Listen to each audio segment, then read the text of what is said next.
so we'll see. Okie dokie, at least I die. Did it again. The stream is only showing text, as it should be. He's important. He is the most important. He has worked so hard to be the campaign mascot, and now here he is. Fact, can you give me the parry action? I can give you the parry action, yeah. Yeah, because I can't find it anywhere. One thing at a time.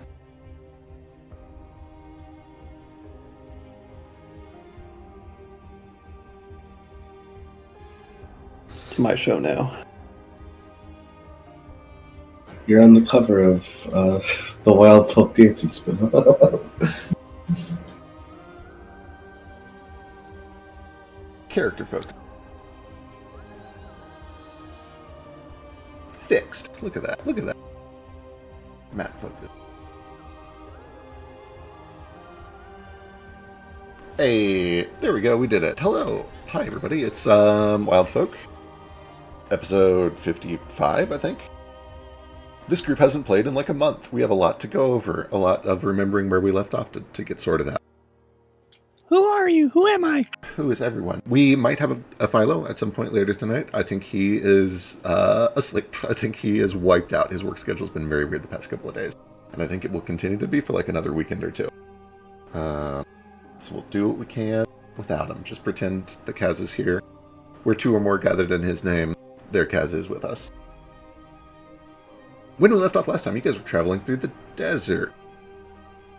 Your mission goal, your long-term mission goal, is to follow the river through the Uni Desert to the coast, where you're going to look for a ship that you can charter to sail up the Grave Lily Sea to a lighthouse in the middle of the ocean, where apparently there is a false spirit weaver, a mole, that has been leaking vital information.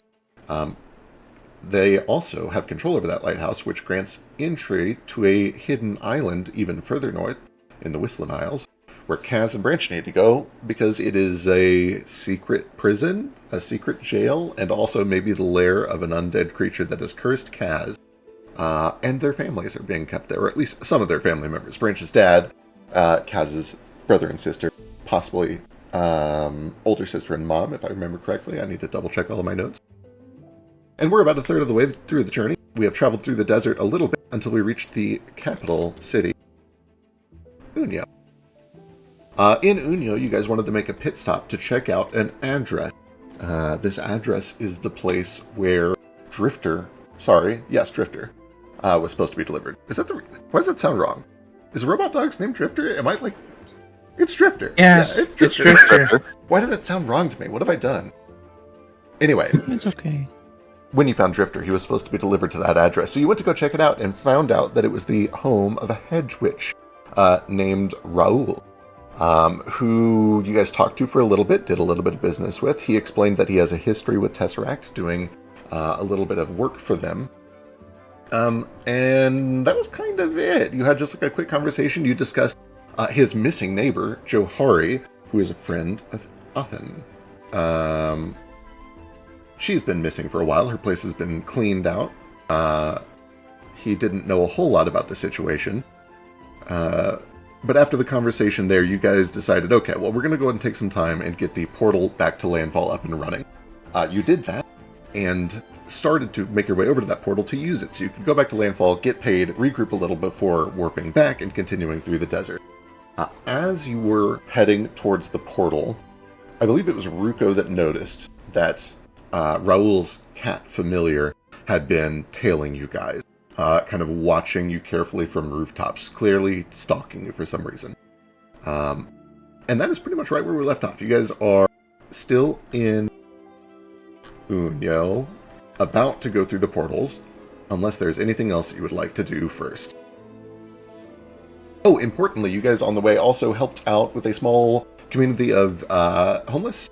You gave them a bunch of money, but more importantly, you gave them money and instructions to also go through the portal and try to start some new lives at the Landfall campus. A few of them have taken you up on that offer, and they're kind of trying to see what they can do to help a larger group get through. The head of that camp was an old man who called himself Old Grey Apple, and he was very thankful for your help during all of that. But yeah, this is where we'll pick up. You guys are at the portal building. and can go through immediately if you'd like, unless there's anything else you want to do here first. We're at landfall? You're about to be. Groovy. It sounds like everybody's good to go, so I'm going to pull you back over. You step through the portal, find yourself at the landfall window building, where you see there are merchants from all over the continent that have come and gone. They're bringing carts, they're bringing supplies. The place has been packed since you have gotten 3 of these portals back online. People from Avarice, people from Zulakara, people from Octima, and now people probably shortly behind you will be coming from Unio as well. Once you're back at the campus, where do you go? Get paid for the windows. Excellent. Sounds like a plan. Let me pull this up. Probably the first thing, we need resources. I also, did I tell Belle to come here last session? What a good question. I know she came here last session because you had, it was when she came and introduced the art club to you. Yeah, no. While we were in Unma, did I bring her up? Oh, I don't believe you contacted her yet, no. Okay, then I'll contact her now. Wonderful. Just through the headset? Yeah.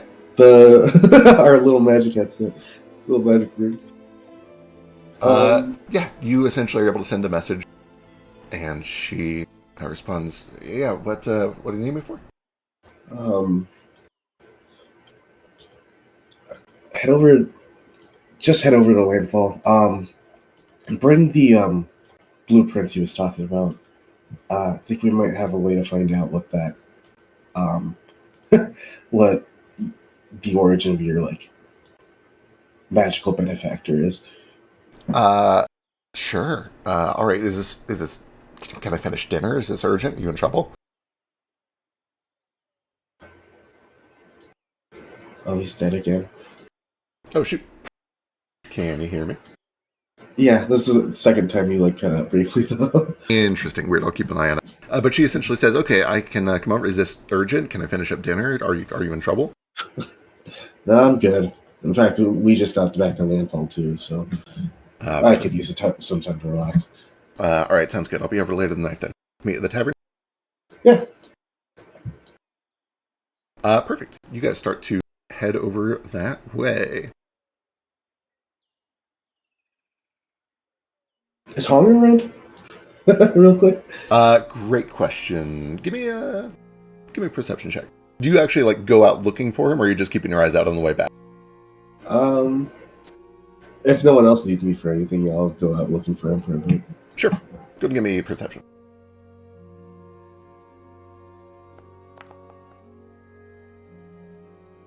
You kind of take a look around through the housing area, through some of the work camps. You don't see him right away. Do you ask around at all? Yeah. After a while, you start to ask around, see if anybody else knows where he's at. And in the first 30, 45 minutes of searching and asking, nobody seems to recognize that name. Nobody has seen him. Nobody knows where he's at right now. Gotcha. Okay. I guess I'll just wait at the tavern with that and stuff. Perfect.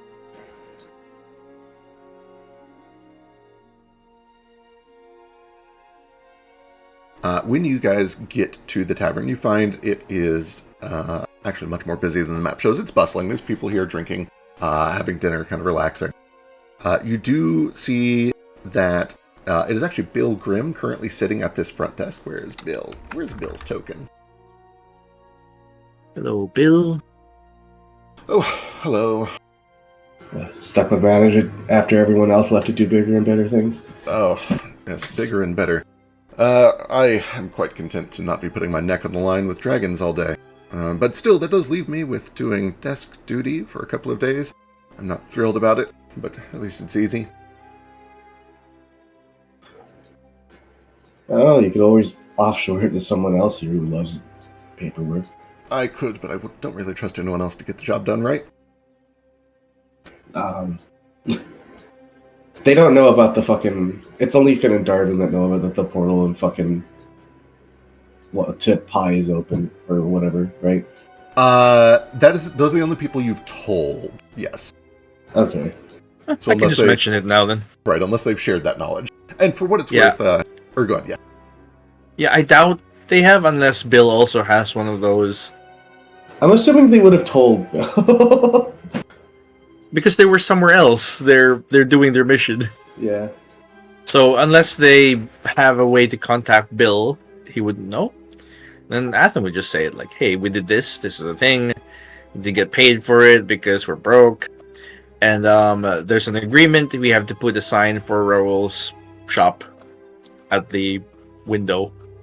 I see. Understood. No, that should be fine as long as the portal is up and running. Certainly. How much did they agree to pay you? You can lie to me if you want, but they'll know when they get back.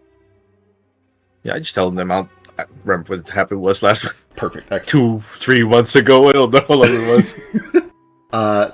Essentially, you guys are each given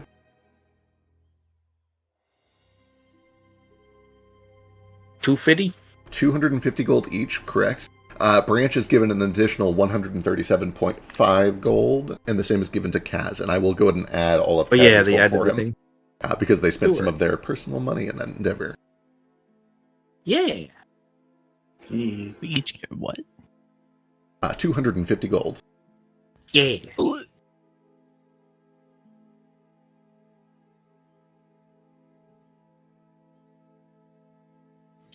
I desperately hope that I've been keeping track of gold. Sure hope so. Yeah, me too. Cash reserves still flowing here?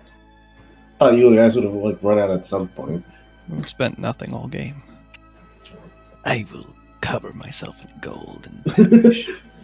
No, there's a lot of things that people think about adventuring that are not true. The glamour, the honor, the glory. But one of the things that is true is that you get very, very rich if you do it for a long time. I don't think the guild itself is making money at this point, although it is starting to look that way with all of the commerce we've been getting. But we've been sitting on a treasury for quite some time. As long as the rivers keep flowing. So, between you and me, though, if Finn and Darbin keep paying what they're paying for these jobs, that treasury is going to dwindle sooner rather than later. But that's not my business. I was about to ask, well, what are the chances of getting a bit more out of you guys for, being around since the start? I think you would need to take that up with Finn and Darbin. It's their pocketbook. But they ain't here right now. That's true. Although, if I understand correctly, the reason they're not here right now is because some of you helped to set up something they were planning. What? I am supposed to pretend like I don't know what they're doing, but I know that if it's successful, they'll be very thankful for your assistance. Hope it's successful soon. This might be the last time we're around for a bit. And essentially just try and haggle more money out of him like this. Sure. The whole we need some resources and shit. We're doing our own personal mission. It'd be nice. For sure. You can give me a diplomacy check. It will be kind of hard, but let's see what happens.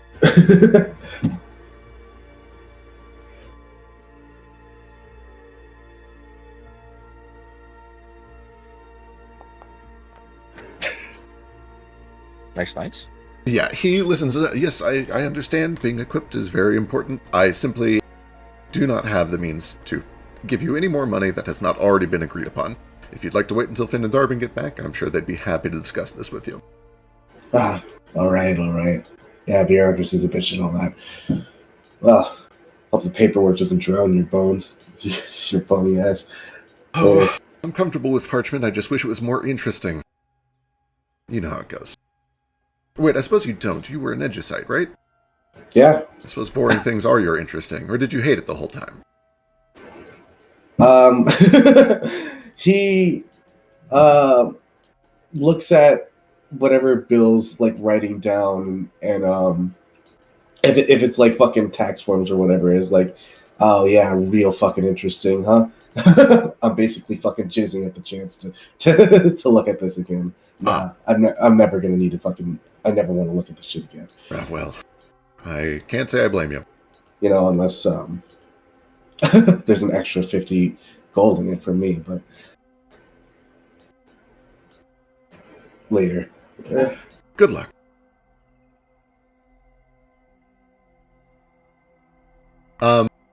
As you guys are, what do you do after you get done talking to Bill? Bill, has it rained recently? What a great question. Let's find out. And if so, how recently? And if so, how many times? What an amazing question. It is In the last 3 weeks or so. Is June-ish. Let's see, what date are you guys on? Party groups on Evan, First Mission Avarice, Test Strike Party, Lord Alexis has Party. I think you guys are ahead of the other group. Yes, you are. This is Sunday, July Well, yes, 6th, the other group essentially. died, tragically. Tragically they died.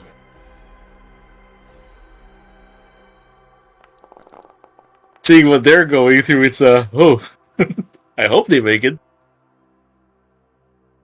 We got some sprinkles about 3 days ago, maybe, and then I think there was a little bit last week as well.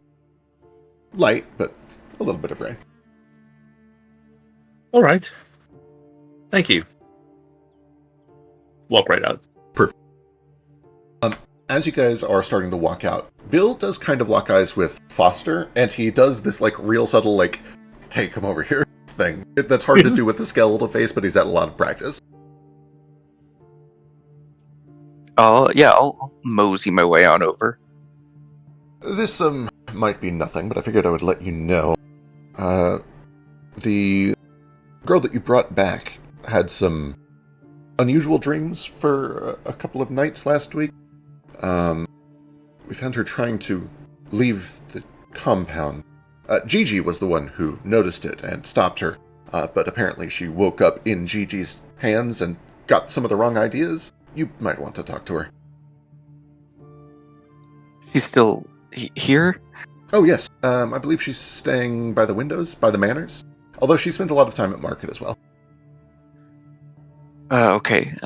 Thanks for telling me. I appreciate it. Of course. Did you have any weird dreams? No. Everything's been pretty normal.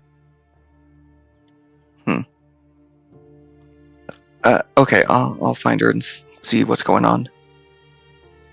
Good luck. I'll head out to find her. Alright, give me a perception check.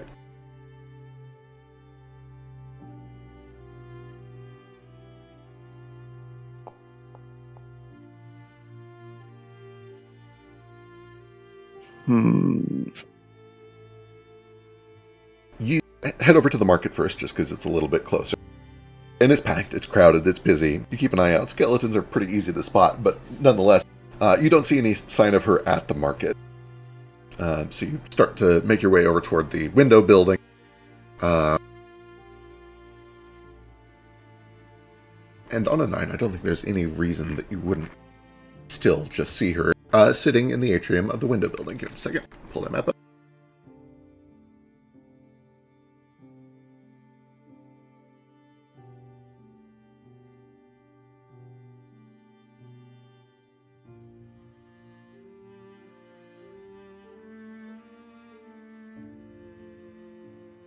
These people aren't here. Get out of here.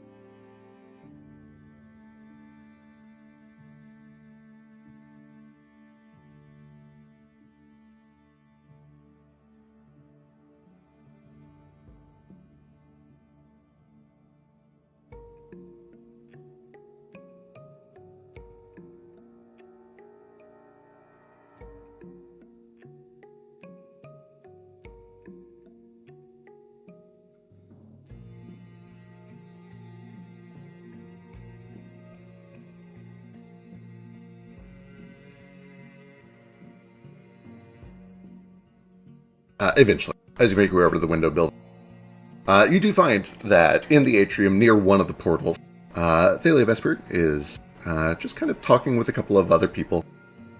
Seems to be mostly idle conversation about some sort of a show that was put on in the market a couple of days ago. And she notices you walk in and immediately kind of excuses herself and starts to walk over to you. Foster, you're back. That was quick. Yeah, I'm back for a little bit. I just talked to Bill. He said you were having some weird dreams. Oh, yeah. I haven't had them for a couple of nights, but last week, it was maybe 3 or 4 different nights in a row where I just had these really vivid dreams. They were nice. It felt like a memory more than anything else. But when I woke up, I was, not where I went to sleep, or where I started to rest, at least. In truth, I don't even remember falling asleep. And she looks up to you. You know how it is. We don't really even sleep like we used to. And maybe that's part of what made it feel so strange, is it felt like I was alive again. It's like I fell asleep and was alive. But when I woke up, I was apparently I was trying to leave, just out through the front palisade. Gigi was the one who stopped me. And you can imagine my first thought when I suddenly woke up next to a giant grindstone in Gigi's hands. But he explained he was just trying to make sure I didn't wander off into the jungle alone. I don't want to be bred. I see. That's very kind of him.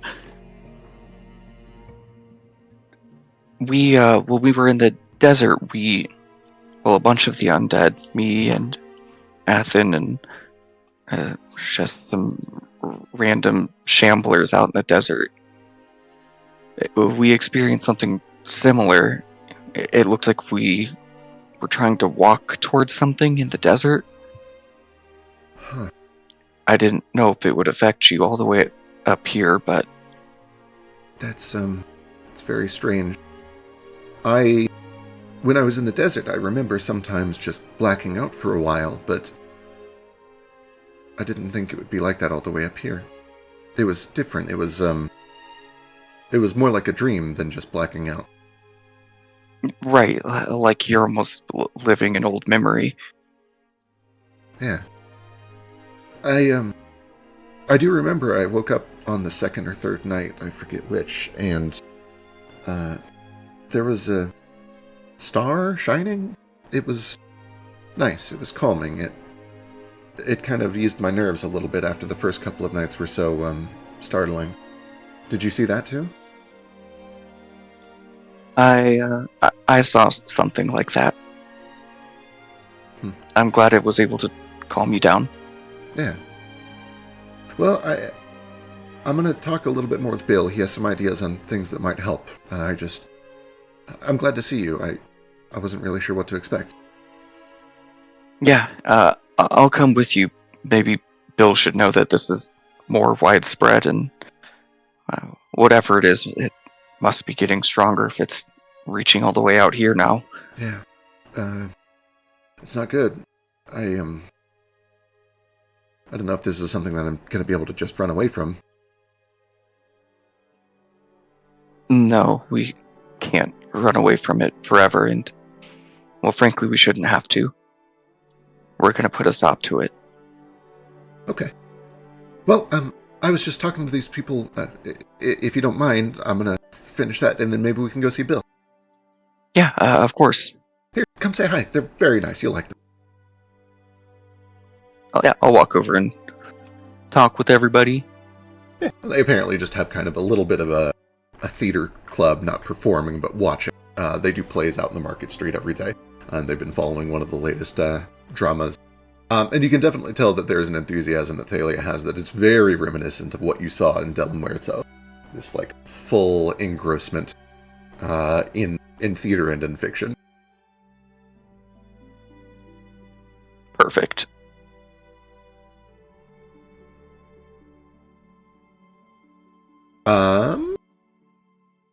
After that conversation, you head back to the tavern to go find Bill, or are you wait till later tonight? What's your plan?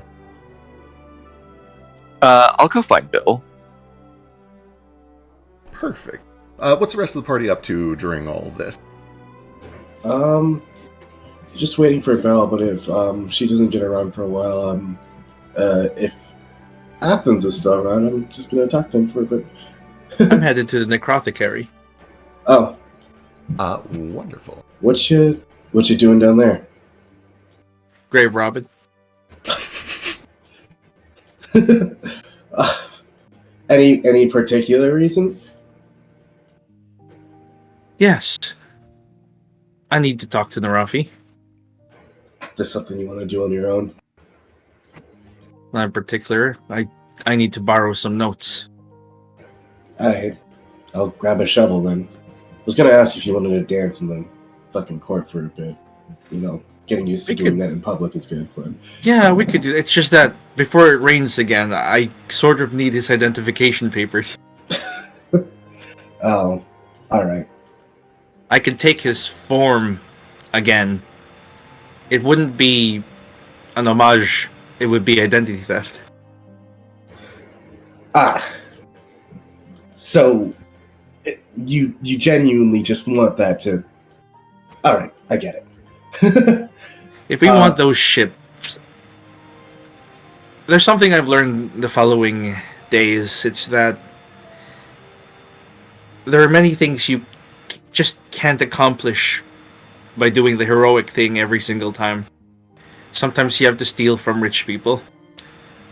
Sometimes you have to desecrate a few graves, even though it's not really their grave.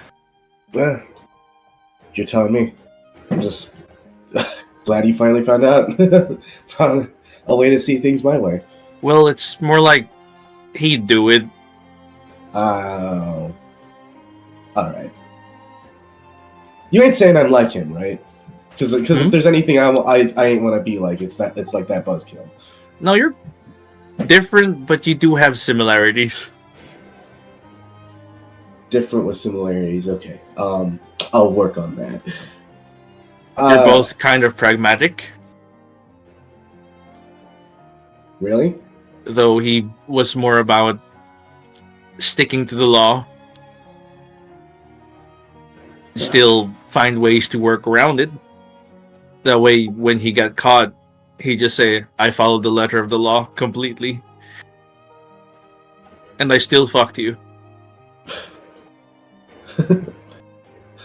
You know, that's almost kind of respectable.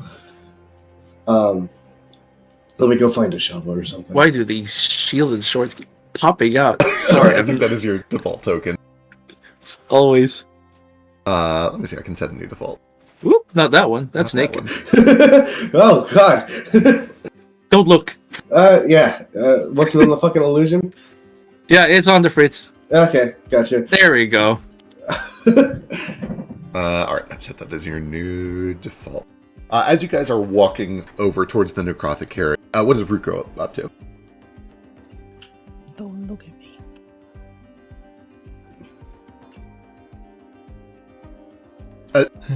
You kind of just waiting around, or you want to do anything while you're here? I'm sure I want to, but I end up falling asleep on top of that big warm rock with Yildwoad. Oh, that makes cute. That makes a lot of sense. Perfect. You can take a little nap in front of the tavern. Let's go and keep following Ethan and Branch then for a little while. You guys are able to take the short trek over to the mortuary. Just past the mortuary, there is also the necrothecary. What's the plan? Oh, I'm going to check on the faux grave I made for Narafi. You know, I want to see, like, if the rain seeped in and damaged all the papers. I'm gonna dig it up a little. Perfect. You get over there and everything appears to be in order so far. To study it more closely, go and give me a perception check. Sure. Let's see if anyone's done any grave robbing before I did. Oh my gosh. Look at this old ass token. Hey, we have It's still there. Narafi's still here. Holy shit. Yeah, it's the old token. It's the old him. The old He wise from his grave. Is he in the room with us right Wise from your grave. now? Hey, it's Philo. Hello. I've been here the whole time. Been here the whole time. Liar. I heard you open the door and walk in. Where was that grave again? I know it was just a sword with his helmet on top of it.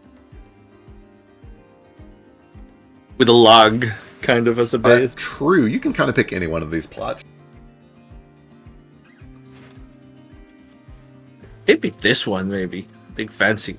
That's pretty fancy. It makes a lot of sense. I think I imagine he like propped the sword against it as well for a better base. It's like, oh, it's easier to find. For sure. Yeah, you make your way over. First glance, everything appears normal. It appears to have settled in. Give me a perception check to dig around. You actually, like, exhuming this? Are you opening it all the way up to see if it's been robbed, or are you? No, I'm just checking first, and then I'm going to like try and dig up, specifically his identity papers. Before he does that, I just stop him real quick and I'd be like, this is a holy site, kind of, right? To what's the fucking god's name? Pakakalua. Yeah, Pakakalua or whatever, right? Digging up means violating the rules. I thought that was the point. Yeah, which is why I'm gonna do it. Incredible. You can sit back. Yeah. Is it a selfless deed to blaspheme so that your friend doesn't? Tell me now, Mr. Morals. But actually, Branch is like, I don't really got the favor of many gods in the first place. And they can be a wrathful bunch. I'll handle this for you. And he just grabs whatever they took with them and starts fucking exhuming his grave. Yeah, shovels. Yeah, the faux grave. I'm just like, I need those papers. Yeah. I just realized that the Lord Inquisitor, not the Lord Inquisitor, the Lord Magi in Unyo is, not there anymore. That means there's a second in command or something. Yeah. And go ahead. Narafi still has a few favors to ask. About that, actually. Part of the reason we went to was to fucking get in contact with them, and like Branch probably talks is like fucking digging. Sorry, what was that? Your mic's kind of far. Sorry. Oh, hello. Part of the reason why we went to in the first place is to get in contact with your fucking homies, right? Yeah, kind of. It's to get us a boat, and they usually have the best deals. That doesn't seem to be panning out. I got a second plan, but you want to try contacting them again, or you think it's a lost cause? Well, I haven't really started contacting them yet. All right. My uncle is missing. Yeah. My friend is missing. They're both in the desert, in the middle of buttfuck nowhere. Is that the term people use nowadays? That's an efficient enough one. Yes, in the middle of buttfuck nowhere, and moving every time they're conscious. So, whoever's in charge now is not someone that I can just ask for favors. I have to be someone familiar, someone reliable, someone with a lot going on under his belt. Ironic how the persona you're keeping up now ain't that, Mr. fucking the most generic hero you could possibly pick to be on the cover of most children's books. Are there children's books with me on them? Oh yeah. Because I would love to read some. Really? Probably it's probably a really good self-motivator. I don't know, maybe I need my ego stroked a little sometimes. or maybe you'll inflate and become like another bitch-ass prince. Maybe I killed my dad, woke up, I'm a skeleton, everything's fucked, he's back. This is what I'm dealing with, right? If I saw that I actually did something, and in the whatever years it took for me to get back, people were happy, that'd be fucking great. Sure. Great for my self-esteem. I'll stop at a fucking We can stop in a library at some point, or if they ain't gone, it'll fucking head home and pick up the one my sister used to read to me. It's all right. Sounds like Goodnight Moon, is it? No, more like a Magic Tree House situation. I'm familiar with this. You'll see it. How's grave digging going? Do I have to roll for blasphemy? Yes. So I do actually need each of you to give me either a D100 or a religion check, and I need Ethan to make his at disadvantage, no matter which one you do. Right, fair. And as you guys start sinking in, I'm going to cut back over to Kaz. Kaz, you guys have made your way back to Landfall. You've gotten paid. What do you do while you're just kind of chilling in town, waiting for everybody to do stuff? Do you have plans while you're here?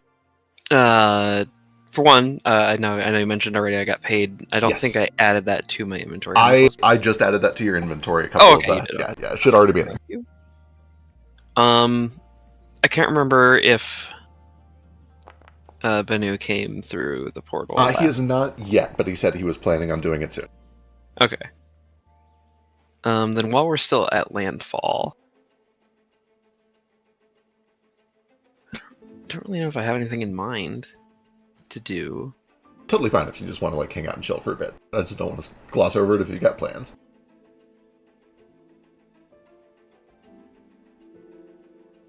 Yeah, I just can't think of anything off the top of my head. Perfect. Then let me cut to Ruko. Sorry, I just woke up. Oh, you're totally It's fine. okay. Fine. Good morning, sunshine. Good morning. Thank you. I've been smote.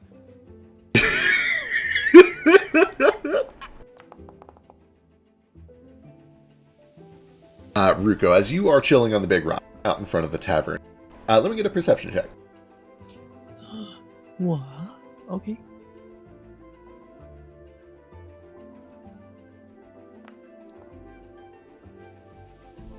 Why is it so private?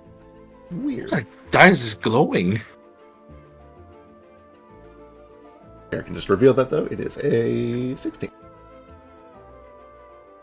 Ruko, there is a point where you hear the door open back up. You've probably drifted off at some point here. You don't remember falling asleep, but you kind of suddenly wake up and realize, oh, I passed out for a little while there.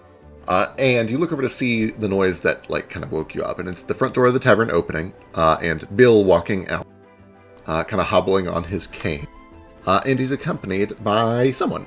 You've never seen them before, but you recognize almost immediately that this Null is wearing familiar colors. He's wearing the colors of Blemish Spirit Weaver. What? And they begin to walk, talking to each other, down towards the southwest. Oh, you know I'm creeping. Here we go. Do you just Just run after natural him, or do you state. try to hide? No, I'm just gonna follow just to get the vibe first, but Okay. definitely being a little sneaky, weird about it. A little bit sneaky. Okay, perfect. Give me a stealth check to be just a little bit sneaky. Okay. And then I died.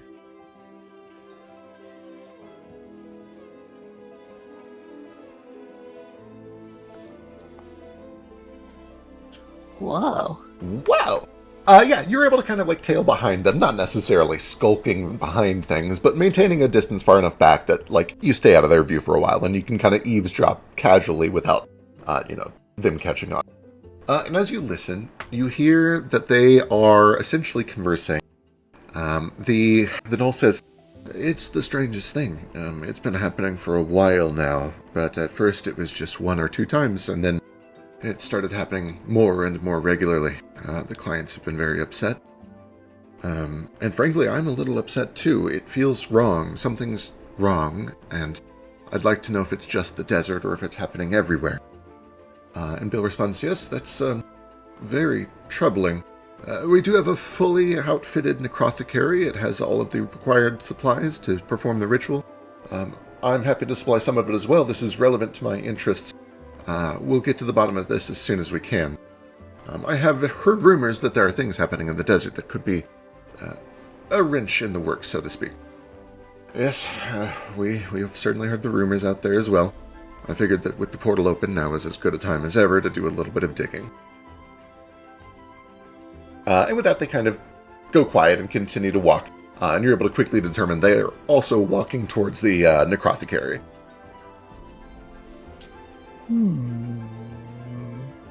Theorizing. Maybe they're trying to help the people in the desert? Or Mr. Bill Grimm is in on it. He's the conniver, the schemer, the grand enemy. How crazy would that be if I dropped the big bad right in front of all of you? Wouldn't be surprised. Because it's Bill. Just look at him. Fucking Bill. He doesn't care enough to be a good guy. You keep following him through, or what do you do? Does it seem like the conversation was like, alright, we'll hobble over to the little necrothecary and stop talking kind of vibe, or? They make like a little bit of small talk along the way, but most of it is just kind of like chatting about, oh, what is life like in Unyo? Oh, the food's pretty good. It's a little hot for my tastes. Certainly drier than where I grew up, though. Alright, well, I'll creep around the necrothecary, because I will gather that my other friends are there. So I'll kind of loiter around. I'm already in sort of casual sneak mode, so let me just continue to be creepy. Perfect. You kind of just like follow far enough behind to know that they're ahead of you, but far enough back that they don't really have a direct line of sight to you. Yeah. And then if I find a branch and Naraf, Athen, Fak, or all three, then I'll just sneak on them too. Perfect. Yeah, eventually I'm you Family Guy death posed underground. True. I've killed him. You are Yamcha next to me. Bill and the Knoll kind of eventually make their way to the Temple of Pakakalua, with Ruko sneaking pretty successfully behind them. Less sneaking and more just maintaining a safe distance, breaking line of sight. Okay, let's see these smite rolls. How we looking? Smite. Yeah. Oh boy. 36. He isn't. You don't dig with me like at all, do you? I do. I'm like, hey, this was my friend. I made this grave. If there's anyone who's worthy of unearthing this fake ass grave that I made in memory of my friend, it's me, because my friend would be like, yeah, do it, bro. I'm still like.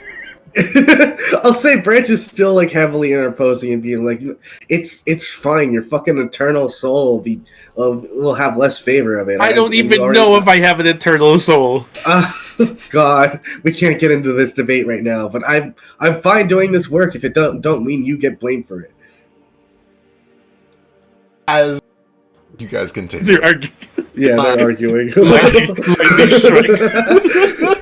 As you guys are arguing about who's going to do this work and whether or not it's going to get you smoked, Branch, you eventually are able to kind of hit the grave.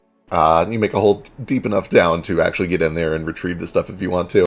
Although as soon as you hit it and kind of pull the dirt aside, there is kind of just a cold chill that seems to like rise up out of the hole that you've dug and brush past both of you.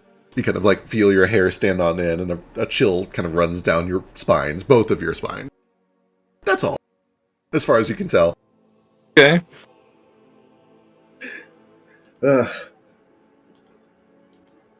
Blade, is that you? Grave robbery is, like in the crimes tier list. This is like a fucking D.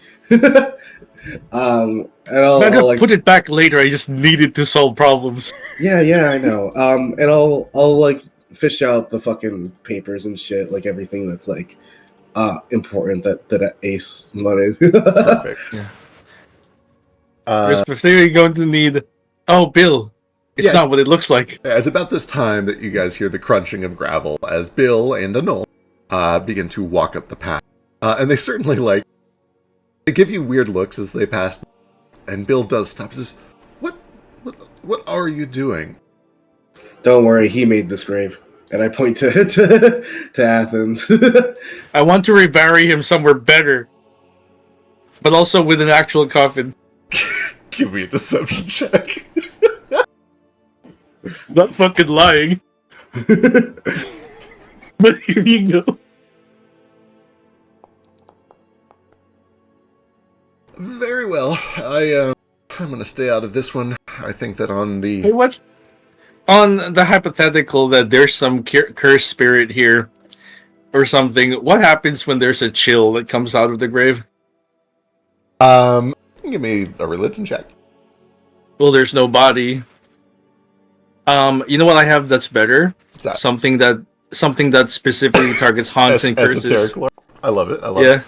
Damn it. That's so much fun. It certainly kind of feels a little bit like a haunting or something like that, but you're not really sure what that was. You do know on a 2, it certainly, probably, maybe. That's a 13. Oh, it is a 13. Sorry.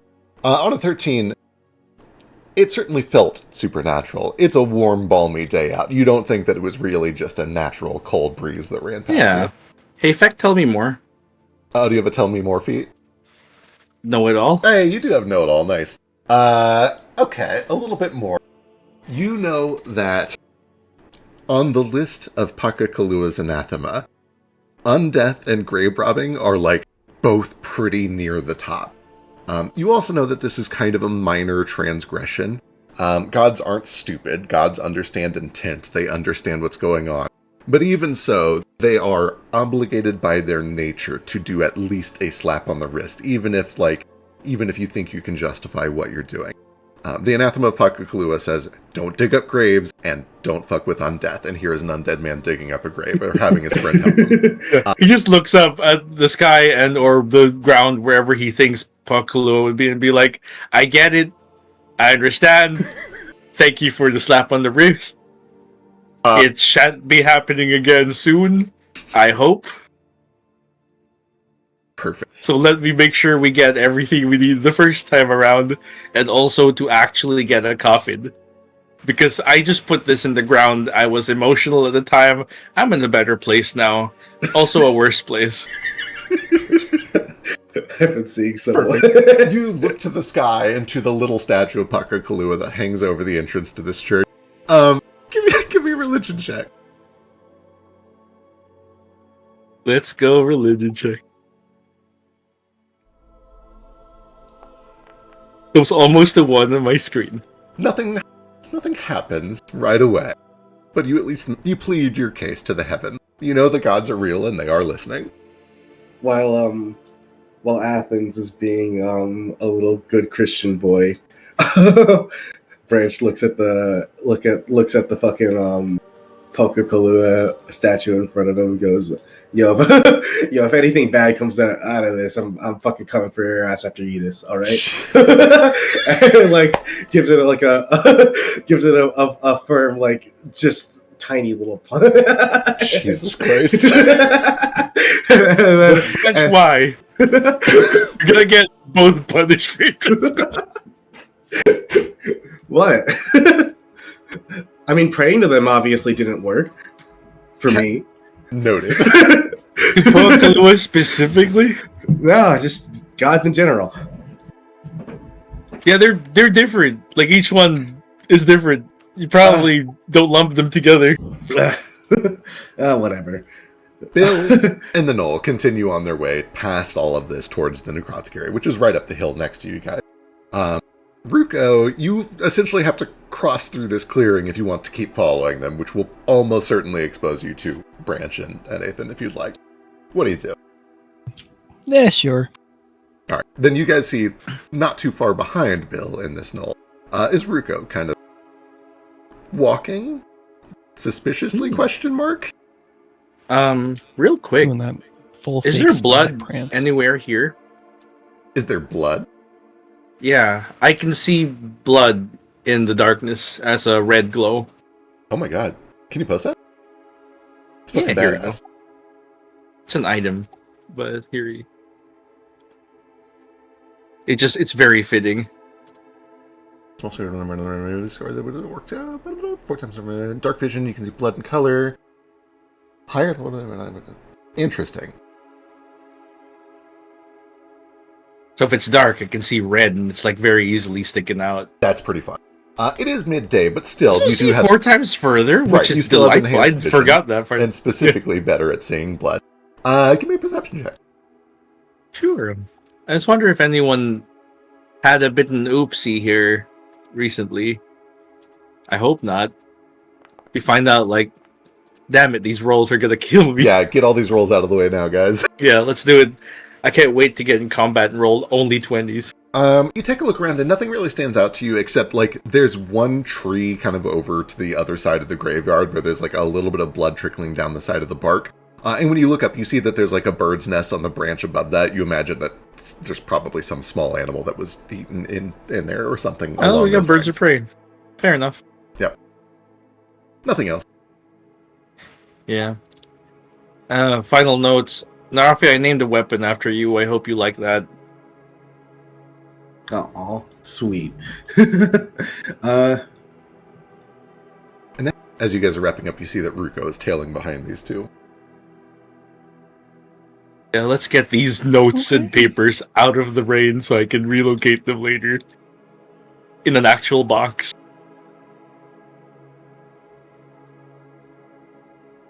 I'm probably gonna stick them in my room. In the, Oh, hey, Ruko. I can see you 4 times further than the regular person. He was acting like he's gonna walk away because he's like, oh, they're up to something bad. Hey, what are you? What you doing? Crimes. Yeah, I can see that. Okay. It's for a purpose, I promise. You taking a sudden interest in the skeletons? And I'll look at the direction where Bill and the Knoll went. Nah, just those guys. I'm gonna walk over.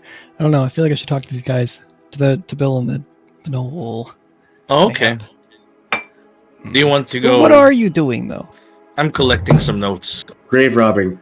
Oh, and that. Okay. Some notes that I wrote in the first place.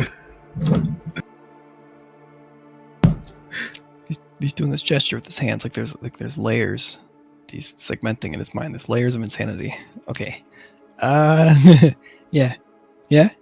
Is it useful? Is it helping? Oh, it'll help eventually. Yeah, I just need to make sure that these are not wet and they're presentable as documentation.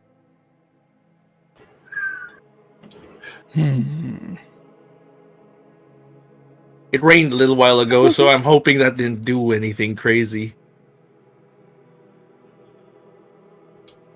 Alrighty. So you're gonna be fake Narafi again?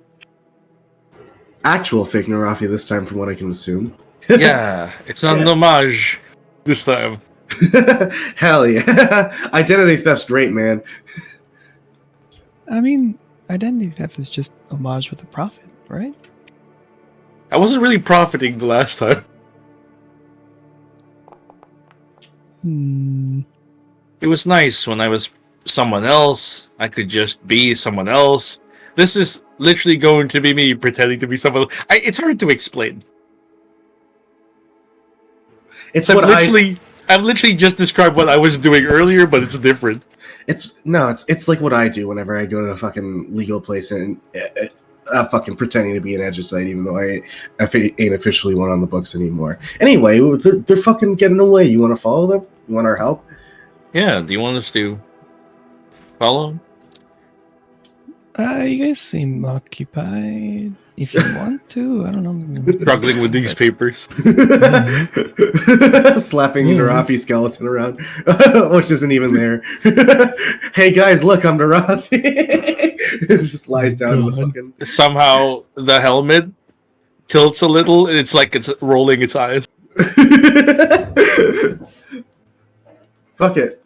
If we're done with getting the fucking papers by the time, I'll be willing to join Ruko with eavesdropping. Perfect. Sure. I'll put these in my bag of holding, and we're ready to go. Excellent. You guys begin to follow up towards the necrothecary, and eventually make your way to the building. No token in this area. Tokens. Here's one. Here's two. Ta-da. It did. Oh wait, that's the right token. We did it for real this time. And I remember this place. This is the first time Tex went all gooey. sure is.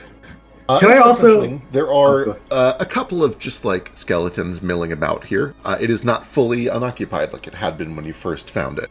It's still pretty sparsely populated, but there's maybe 4 or 5 different skeletons, mostly just sitting around. It seems that most of them are like either reading or studying. They seem like nerds. You think that there are 4 or 5 nerdy skeletons that are spending a lot of time in the necrothecary.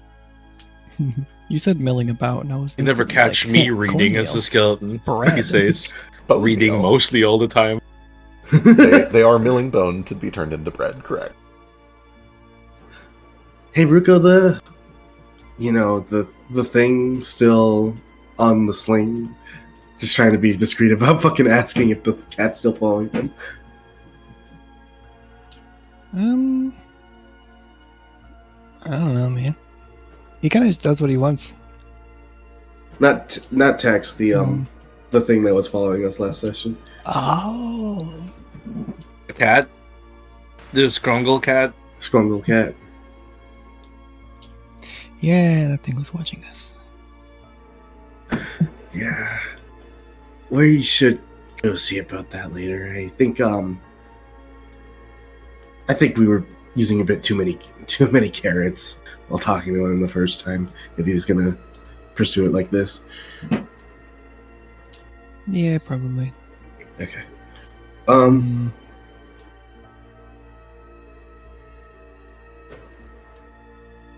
Yeah. Do we just head in? You guys can if you want. Sure. Sure. Perfect. As you make your way in, you see all Wave of these at the nerd skeletons are kind of just like chilling. They're doing their thing. There's a couple in there that are painting.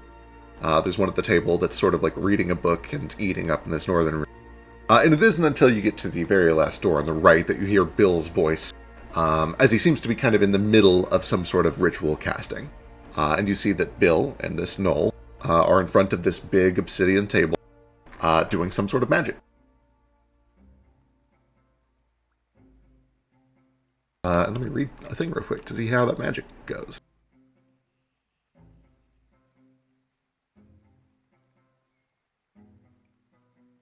Perfect. As you kind of step in, Bill does take a... Or do you step in or you just like look through the door? What are you guys doing? Oh, I'm just in full creep mode. Oh, you're full creep mode. Give me a stealth check then. Well, you know, Oh, we creeping? casual creeping. Casual creeping. Give me a casual stealth check then. God damn, you're... I think we found the secret with Ruko is he just has to pretend he doesn't really want it.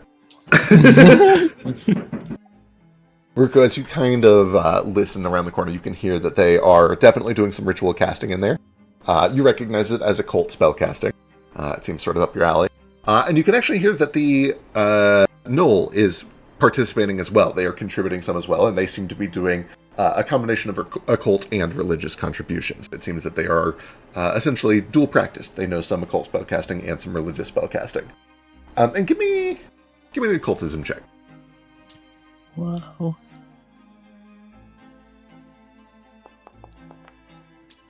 Oh.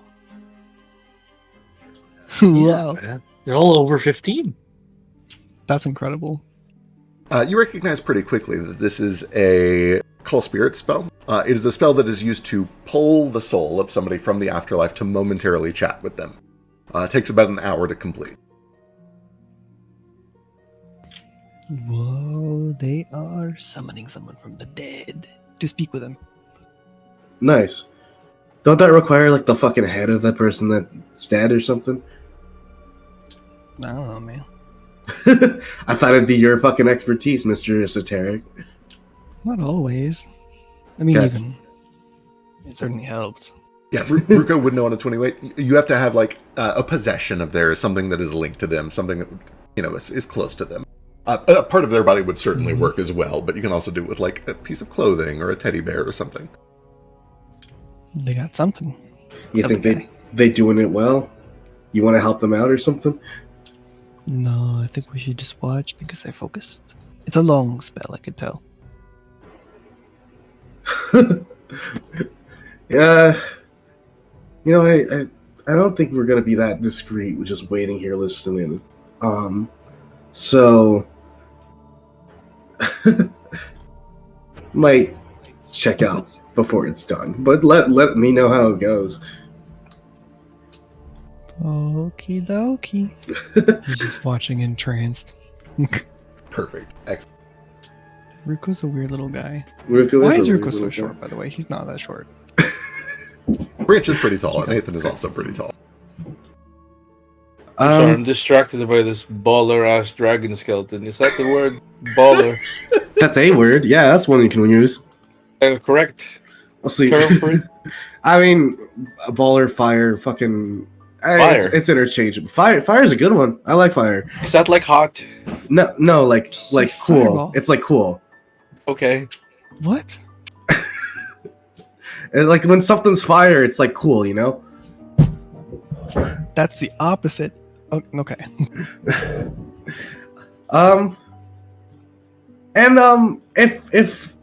If Ace and Ruko stick around, Branch is gonna head to to at least a library or something real quick. Perfect. The library is also about like halfway between the tavern and the necrothecary, so it's 15-20 minute walk if you want to head to the library. They also just have books here if you want to read up on things that are interesting about undeath.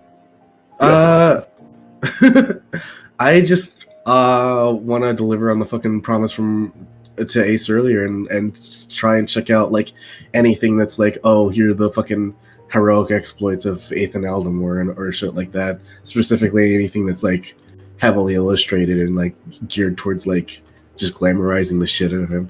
Perfect. Yeah, absolutely. Go and give me a perception check, and while that is all going on, I'm going to cut back to the tavern real quick. Foster and Thalia have made your way back to the tavern to look for Bill, and when you arrive, you see that he is not sitting at the front desk here. It is instead just some other landfall mage. And he looks up and says, "Oh, hello, how can I help?" Oh, is Bill around? You just missed him. I think he's... Well, truthfully, I think he's just trying to get off of this chair for a little while, but somebody came by asking some questions that he seemed pretty interested in, and they were heading to the necrothecary to check it out. Oh, okay. Thank you for the information. Of course. Thalia looks that's strange. It is a little odd. You want to head to the necrothecary then? Yeah, I actually haven't been by there yet. I've been told a couple of times that I should check it out. I haven't found the time. It is really interesting. Well, perfect. It's a date. Let's do it. I like the sound of that. You guys start your way down there as well. That takes 20-25 minute walk. And eventually you arrive. When you arrive at the necrothecary and make your way inside, you spot Ruko and Ethan essentially like chilling outside of a door, kind of listening in somewhat anxiously. I'm looking at this dragon. Ethan's just fixed on this dragon. He's been staring at this dragon for an hour now. How many bones do you think it has? You want to count them? I just keep losing count. Whenever one of them says something, I look over and I'm like, oh, where was I? We're looking for Bill. We heard he was here. Oh, yeah, he's in there doing some sort of ritual. Is it like a private ritual or? Well, he has someone with him helping with the ritual. Can I peek through the door? Sure, absolutely. You trying to like do it stealthy, or you're just kind of being quiet? Or you're just walking all the way you down? guys look like you're being stealthy, right? If you see Ruko, he is. Athen isn't really. He's just kind of checking this place out with fresh eyes.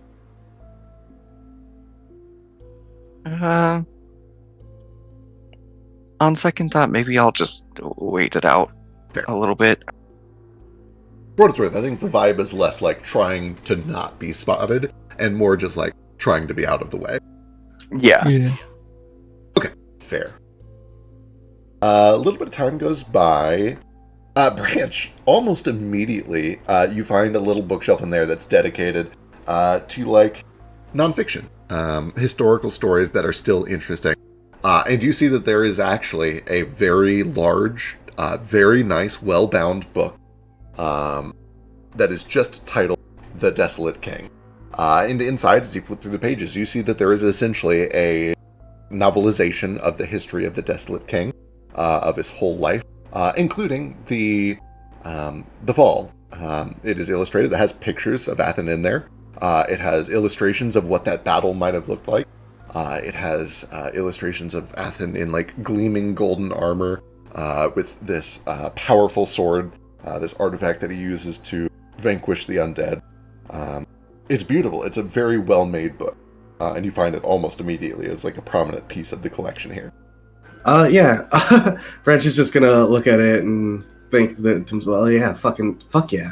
And like grab it and try to go, and then just look at it again and like think to himself that like he's been traveling with this like person for quite a bit, and just generally only really knows him as like this weird and awkward guy. Is kind of charming still, but like then remembers like how like important of a figure he actually is with all this shit, and actually like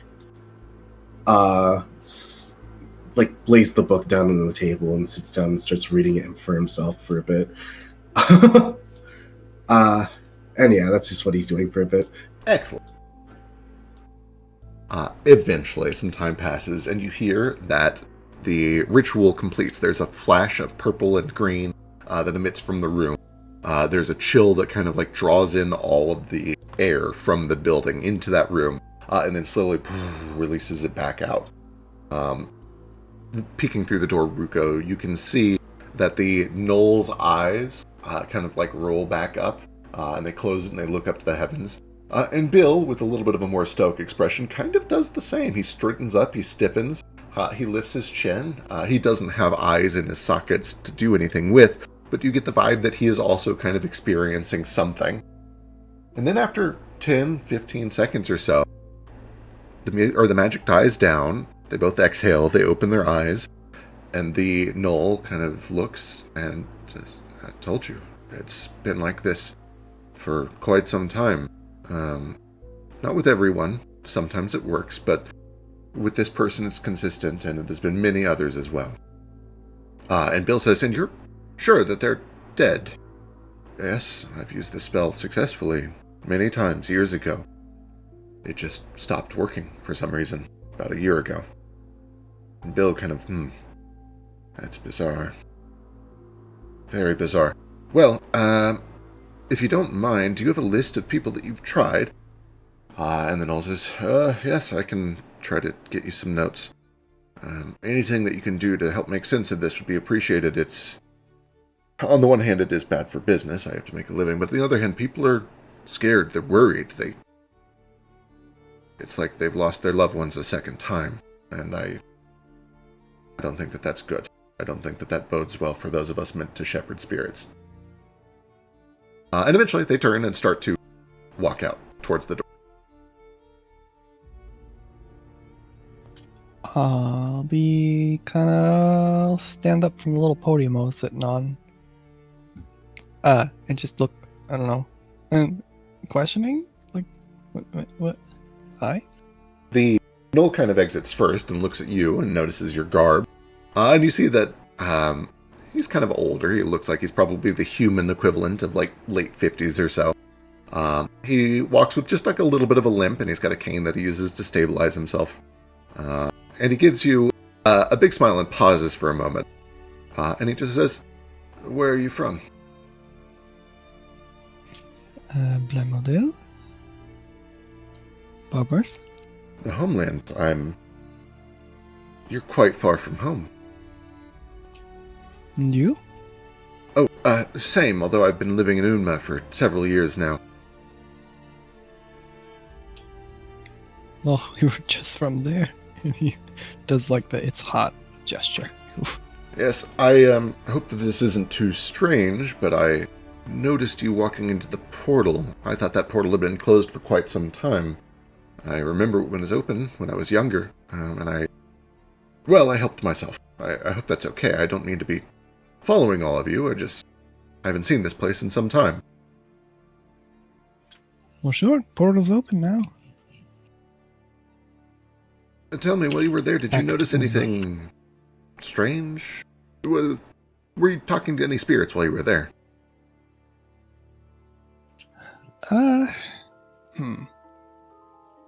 Actually, I don't think I did.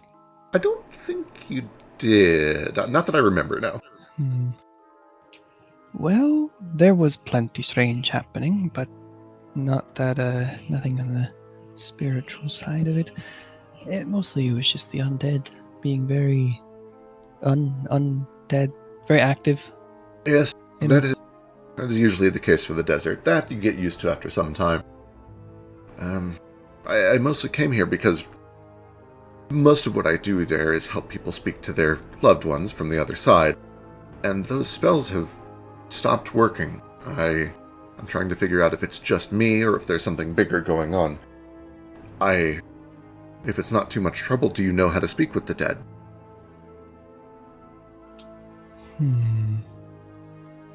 I don't think so. He's like rummaging through all of his knowledge about his weird friends who speak with each other and they're dead, but not that I know at the moment. Oh, that's all right. But you're saying something it's not working as it used to? Yes, it's very unusual. It's like they're just not home. You knock on the door and nobody answers. And that normally doesn't happen to souls in the afterlife unless something has happened to their body.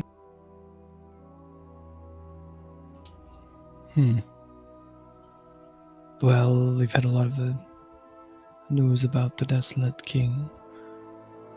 Could perhaps be raising the dead in a wide proximity. Something's going on in a wide area. That certainly is possible. That would not be good. Pulling that many souls from the afterlife is, frankly, it's evil. They belong there. They should have their rest. Nothing against, and he looks back over his shoulder to Bill, and then also sees Foster and Thalia approaching. Nothing against all of this, but, once you've known rest, it's normal to remain there.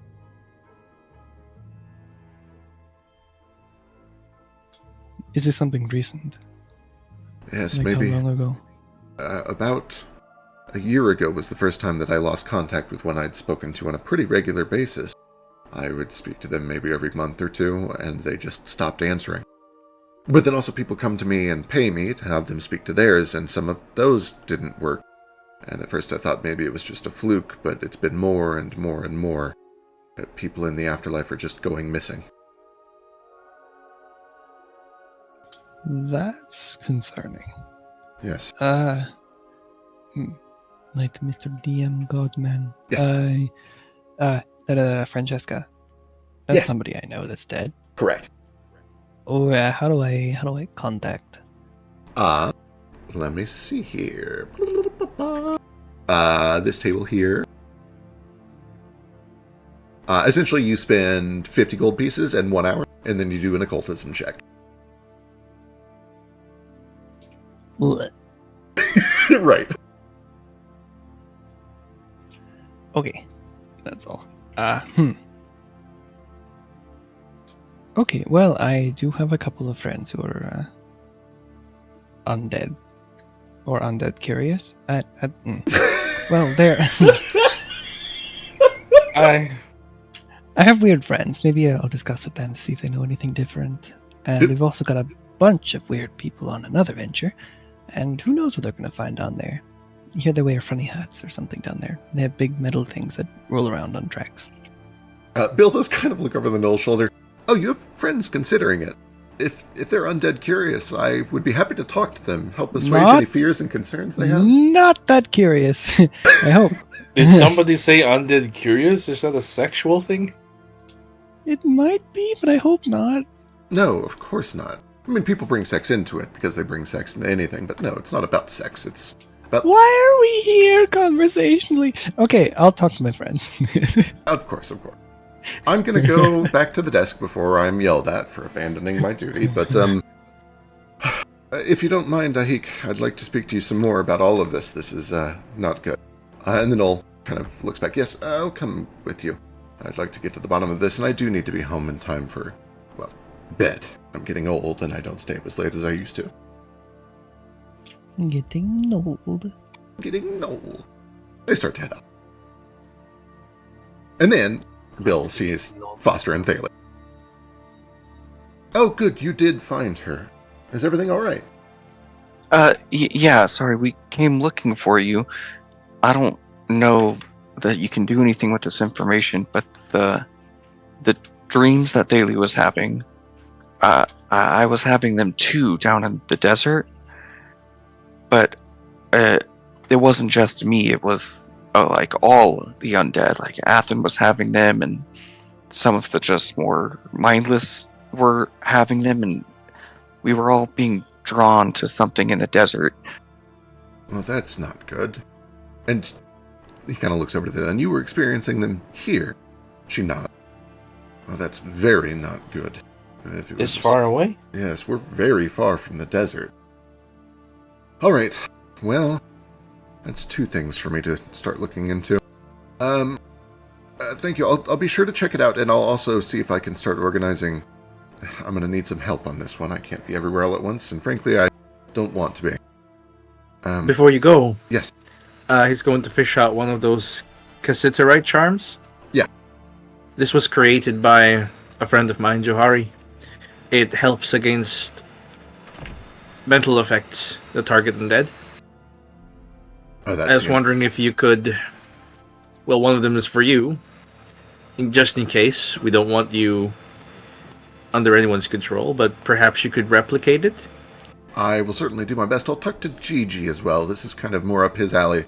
But, yes, if something is affecting all of the undead, we're going to need to figure out how to make these at scale. Yeah, I'll subtract one cassiterite charm, and then I'm going to. I think I gave one to Foster already. You did. Yeah, I'll give you another one for Thalia, in case it helps. Oh, thank you. There I should think Thalia go. came with me. Yeah, she's here. Oh yeah, she's there. I keep forgetting she's like a pretty plant lady Admittedly, with a skeleton underneath, which is it- most things. she's kind of doing the Foster thing, where she just has a flower pot inside her cranium that has a plant growing out of it.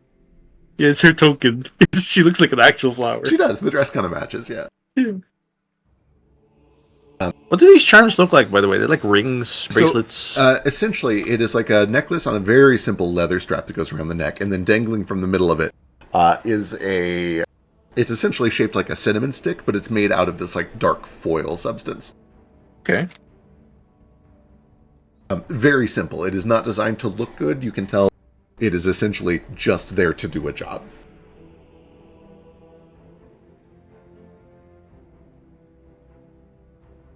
But Bill and Tahik will head off.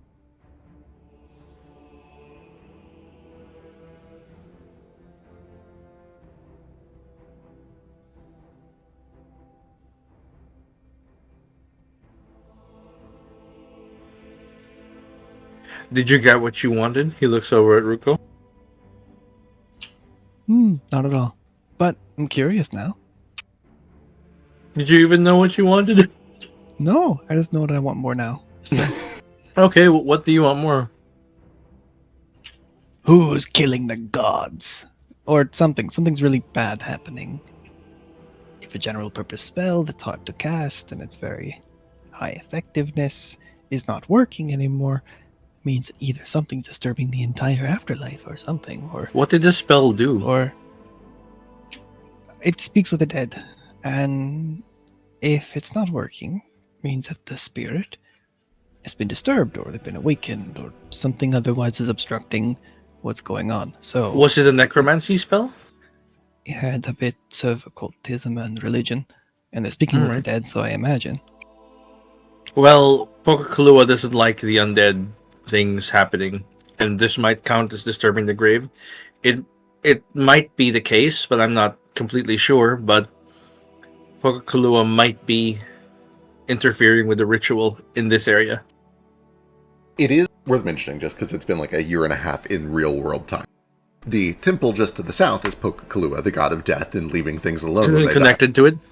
Kind of. This building is dedicated, the room to your south is a chapel to Ja, the god of undeath, and yes, please speak to the dead. And yes, please he's like, I'm super cool with it, do it here. Right. Why are they so close to each other? What a great question. Who did this? And Ja, when will you animate the skeleton of the dragon?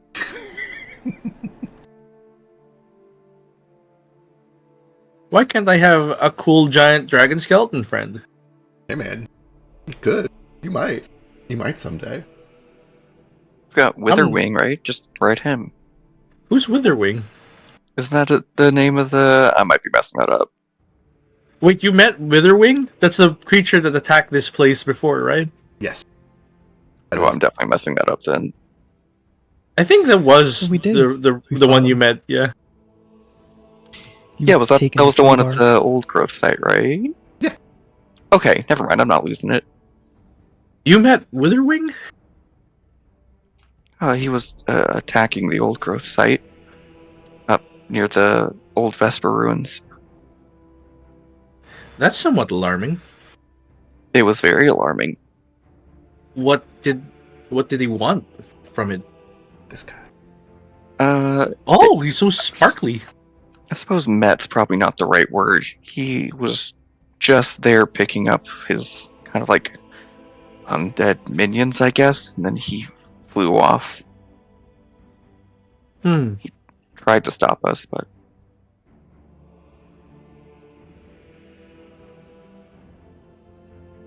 It's like rubbing his chin and wondering.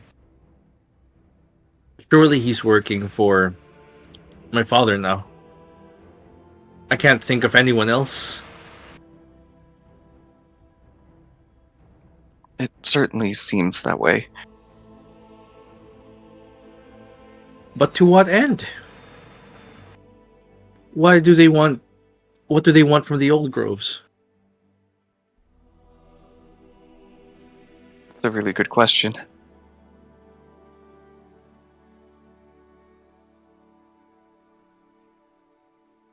There was some chrono tririte there too. There was a lot going on at that old growth site.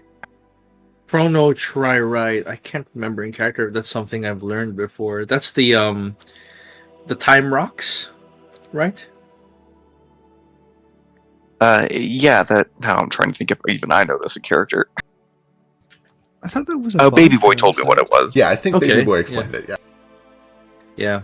I think I only know the name and vaguely what it is, but nothing specific. The time element. Time Rock. The same time rocks.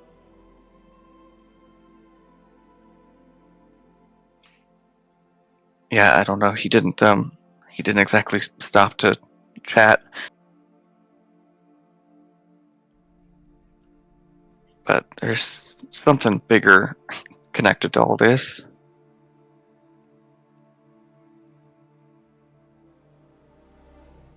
I'm trying to find the connections. There's Chrono Tririte in the Old Grove. Does it form naturally? Is it something that's created?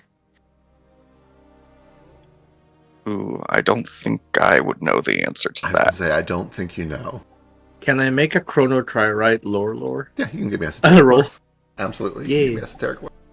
Let's go. Huzzah. Guys. Let me use. You know what? Let me use my hero point. Uh-huh. Generally twos. I've taken the Jaeger rolls today. You're welcome, Jaeger. Yeah. True. Jager's been rolling crazy high all day. Oh, that was almost Hey! the one on my screen. That's okay. I also have know it all. Gotta tell me a little bit more. Know it all applies on a success. Is this a success? Double checking. Checking DCs. I rolled a 7 and became an 18, so probably Not much. It is also a lower roll, so it's normally 2 lower. DC, rather. But the plus is also a -2, so it equals to about the same. You have heard the word chronotryrite in your studies. You've studied a little bit of everything, and it has applications for occultism, which is where you've heard of it. Specifically, you've heard that there are a lot of occultists who dig for it in and around Quilgrabath, way over to the west, which is where the mind flayers and aberrations live in a giant chasm in a cave underground. Okay. You know that cults often try to find it because they believe it has strong sympathetic powers. They believe that it can be used for all sorts of weird rituals. With your know-it-all, I'm trying to figure out how to word this in a way that would make sense for Ethan. It is found in the earth, but it is usually found in the earth in very large boulders that are not surrounded by other rock, so it doesn't feel like it is part of the natural geology. It's almost like somebody put it there. They find these enormous rocks sitting in caverns. And in many cases, the boulders are so big that they couldn't have been physically moved into the caverns. They're just they're too physically big to walk through however they got there, whatever tunnels exist to get to that cavern. Right. I think while he's doing this, he asks Foster the nature of the chronotryrite there, and he probably learns that it did come in a big boulder or a big chunk that was really hard to move.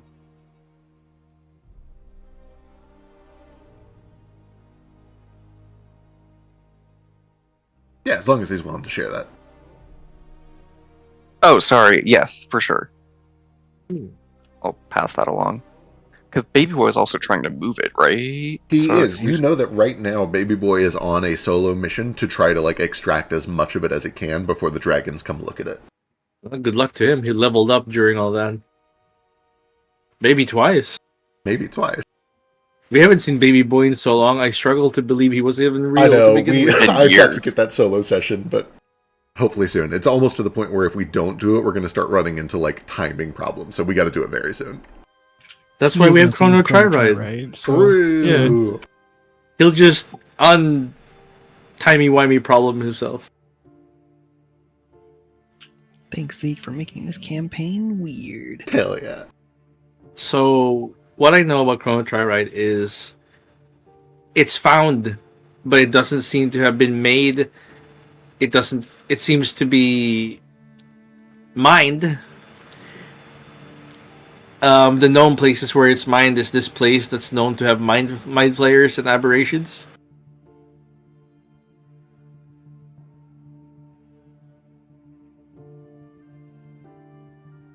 And it has very strong occult uses. Yep. That pretty much summarizes what you know about it. So there's a source of occult magic. There's a powerful source of primal magic in the Old Grove. And then there's Witherwing with, well, we don't know if that's arcane or divine magic. It could be both. Occult does it too, actually, so I don't know. Maybe someone's trying to collect sources of each. It could be. I mean, it's as good a theory as anything. Yeah. They're not really adding up. But maybe we'll find out more when we can get into the Desolate Fort. Or Desolate Keep. I definitely think there's going to be some answers there.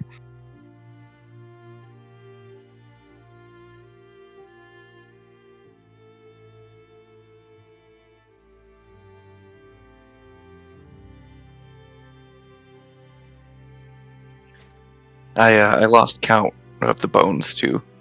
You're right, it's a lot harder than it looks. Yeah, I keep getting distracted. Haley's like, it'd be easier if we could like go up there and like put a chalk mark on each one so that we know it's already been counted. But Do you think they'd allow us to? Does that count as graffiti? I don't know. Who's gonna stop us? Vandalism? No one really. There's no guard. Give me a boost. She like goes over to Foster. Come on, give me a hoist. All right, let's do it. Cup our hands together and hoist her.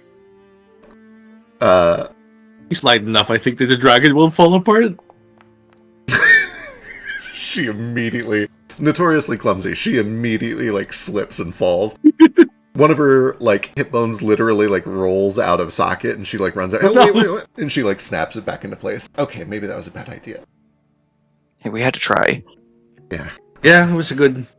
I guess we'll just never know how many bones there are. It might be written in the plaque somewhere. Do you think they put that? This is the great dragon Yatsenfatsa, and he has exactly 214 bones? It's got to be more than that. Oh, maybe. I don't know. Okay, hang on. I'll bet it's... Check the plaque. You know what? I'm actually going lower. I'm going to put it at 115. How many bones do humans have? Fuck if I know, dude. I have no idea. I'm making shit up. Got Google for that. 206 in the adult human body. Okay, because they have longer tails and then they have the wings. I'm going to assume it's higher than that. Yeah, it's got to be higher than that. Might be right, but aren't wings just fingers, basically? Well, it depends, right? Is it a wyvern or a dragon? Oh, it's a full dragon. Okay, so where this one has to have four legs. You're right. It's got an extra pair of arms. It also has the whole tail. You know what? I think you're right. Do the horns count as separate bones to the skull? Or each tooth a different bone? Horns are bones, right? Every tooth is a bone for sure. Enamel's a kind of bone, I suppose.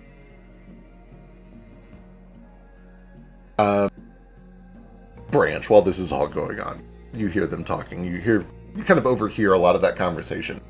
But you hear that that Bill and the Null have left, and everybody else is kind of just out there counting bones. I thought it was in the library across fucking Wildfolk campus. I got you. Okay, you went all the way over to the library. I don't know. Is there a library right here? There's a small library in here, and it does contain a lot of stuff about the Desolate King because it's the Necrothicary. You know what? That makes sense. And as while all this is happening, Branch is he read the bits of the Desolate King book and just like started doing more research on like undead shit and all that, and like how he's doing like personal research on like just like on death as a thing and just general ideas of it, and probably stumbles on how many bones a dragon has. On your natural 20, I'll let that right out. You do find out exactly how many bones are in a dragon's body. Yeah.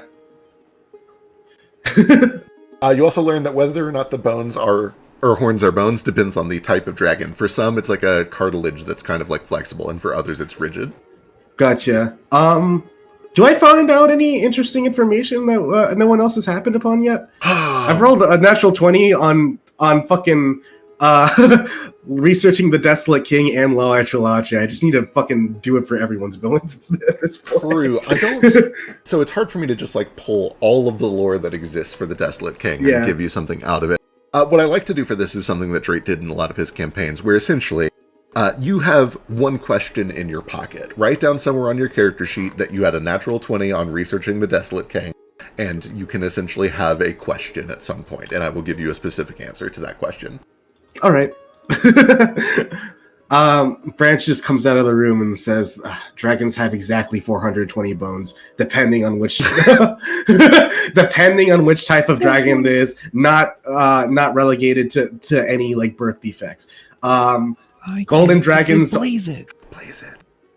Yeah, you got it. No, but this is like an actual like real coincidence. Like this is weird. Stabloid dragons breathe fire. They blaze it. They blaze it. Like I said earlier, this fucking dragon skeleton's fire. Yeah. God damn it.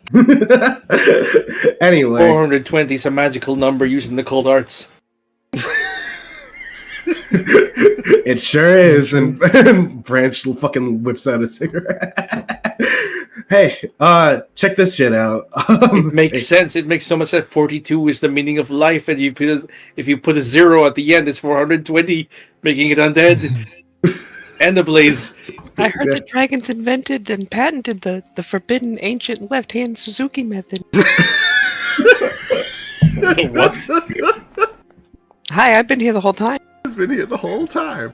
For the record, Kaz, if you or Cackles would like to be here for all of this, you're very welcome to be here for all of this. You could have seen Ruko. Okay, perfect. No, How did you get here, Cackles? I don't know. I don't think Kaz has anything else going on at Landfall at the moment, so I'll probably be here just to Totally fair. be present for all the lore dumping and whatnot. Right. Yeah. Wonderful. Check this out, buddy.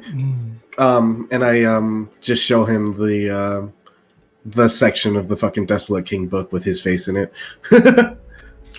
They got like fucking like Lion-O and He-Man, plays that exist in this universe. Proportions on you in this one, very like different than what you look like, here. He just looks at his fucking. I'm assuming Athens has like a weird little like. He's almost a twunk. I'm assuming. Life? You look like an action figure. Branch is showing you the book he found. Oh. Yeah. I've not seen this volume in the other libraries. Nah, this is just like full on fucking encyclopedia DK right here. And you, maybe if you're not comfortable with it, skip the earlier chapters. But like, No, this is nice. Really? Other was kind of private about his earlier life, so Shelling out for interviews apparently though. Unless, it was like Prince Edward. Yeah. Actually, what's the what's I'm wondering, did the fight go down like this? Is this what it was? And he just shows you the illustrations. I'm assuming it looks like a fucking small comic of what the fight might have gone down like. Yeah, and the way that they describe the final battle is essentially they had a large-scale, like, war, essentially, a battle, where it was the living versus the undead, army lines, infantry lines, flying dragons, spells were being slung back and forth, until eventually a small group pushed its way into the palace, where there was a confrontation between the Desolate King and his son, that ended with a large explosion of magic that essentially cratered the entire area. Not literally, but just for like living and undead things in their area. There was just like rampant, widespread death. And nobody really knows for sure what happened in there because everybody at Ground Zero fucking died. But they've pieced together a few things with divination here and there. They know that the explosion was the result of one of the artifacts that Ethan was using. They know that it was like a deliberate sacrifice. It was not like an accident. It was something that he went in there knowing that he was going to have to do. At least that's how the story goes. So that's all true? He's flipping through the pages and he's like, he seems to be impressed with the illustrations. Mostly he's like, was there someone there?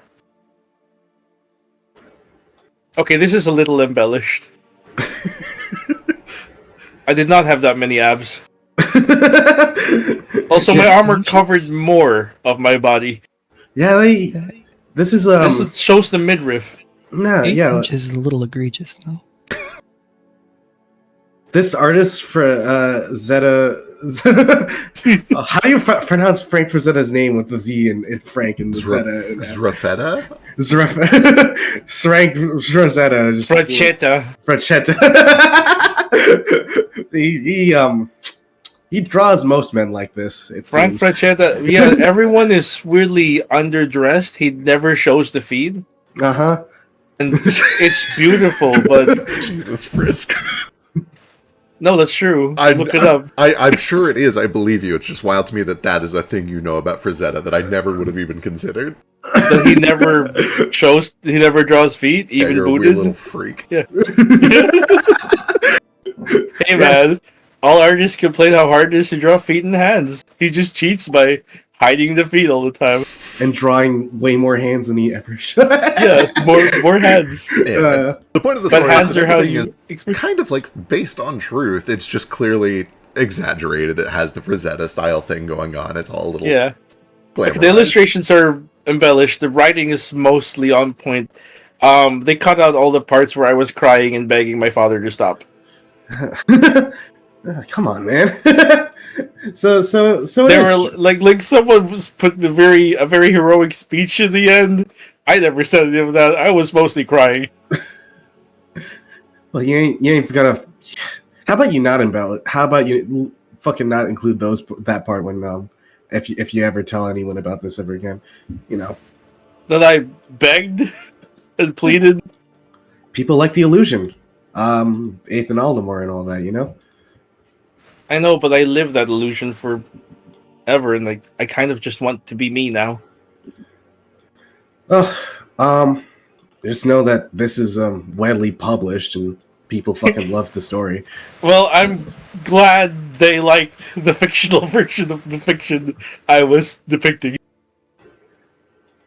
You think a single hero that's ever lived has ever been like 100% actually depicted as what they were? Probably not. Nah. I've That's met my brother. Your brother probably does things to socks, and Your they brother- never write about it. Your brother has dirty secrets. Everyone does, except me. Oh yeah, your brother's the fucking guy, queen killer, right? King killer. Man. Oh wait, that guy was hot. Yeah. No. No, I mean, that's the same as cool, right? yeah. No, he was fired. He was fired. Cool ass story. That's what- Sierra-Leone's were fucking up in a rut when that shit went down.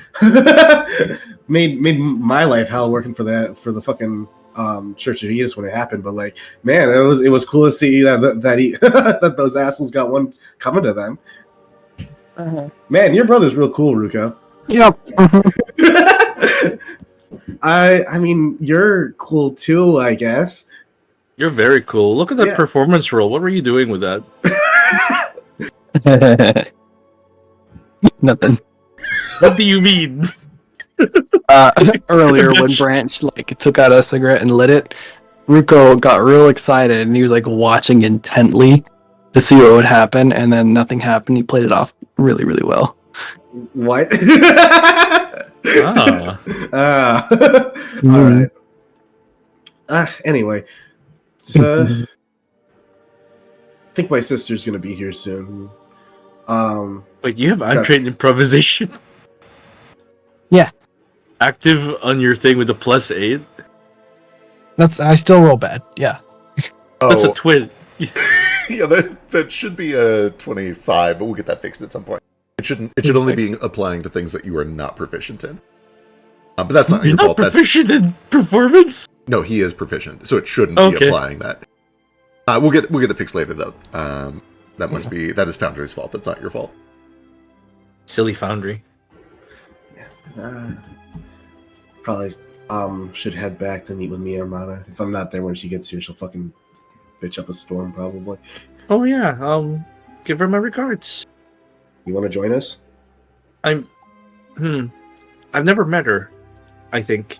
You did meet her briefly, just when we were. No, I was outside of the window. I don't think I met her specifically. That was Narafi, and Narafi just stood outside listening. That wasn't Narafi, actually. That was Rafik. But Was it Rafik? Yeah. No. Yeah. Can't remember which one it was. There were so many masks. No, you talked to her when we were having the big fucking shouting match about the Moonstone. She came up and The you talked. Moonstone. Oh. Yeah. Anyway. Oh, that part, yeah. I'm not sure if there's anything else I want to do, but yeah. You guys are able to head back, and we'll kind of skip forward through time unless anybody's got things going on. To later that night, in the tavern, when Belle shows up. Belle. Well. Are we dancing in the tavern when she shows up? Probably. I'm probably teaching you and shit like that, maybe. Actually, Branch will, like, use the... You so casually do the flares. use the fucking telecommunication device to, like, see if Hong is around anywhere.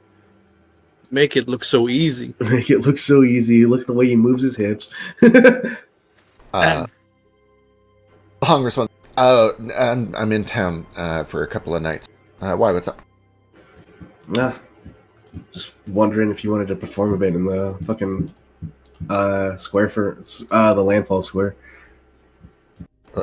Like tonight? You're back in Landfall? Oh yeah. Sorry I didn't tell you earlier. Shit, man. I mean, I can be up there in a couple hours if you want to. Kind of late. It is. Probably better to just stay in town then. Tomorrow, though? Fucking sure. Why not? Perfect. I'll swing up there after lunch. Just hangs up and continues teaching fucking Ace how to merengue.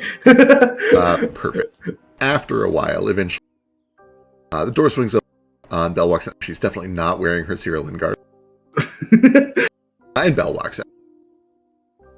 And she kind of like stops in her tracks and is like, "Oh, hey, Belle, am I interrupting?" You fucking say this shit all the time. No. What's up? How are you? I'm a little tired. I'm good though. Awesome. Well, you got the blueprints? Yeah. And she kind of like looks around. I mean, I guess it's kind of just you guys in here. You trust all these people? Just all these people. I mean, we can tell some of them to leave. No, it's... You want hot pirate guy out? No, it's fine. I trust that you're not an idiot. Don't make me regret that. And she hands over a stack of papers. Gotcha.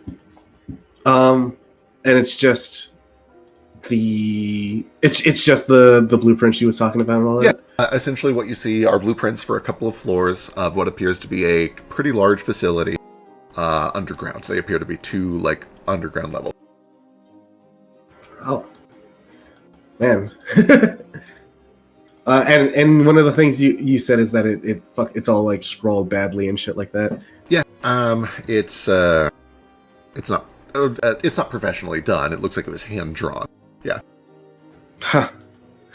It almost looks like I fucking wrote this. All right. You want to walk with me? Sure. Anyone else in here is willing to come. I love walking. I definitely didn't just walk through the jungle at night from here. Oh, come on. We'll give him some time with his sister since they haven't seen each other well, and I'll try and dance with Ruko.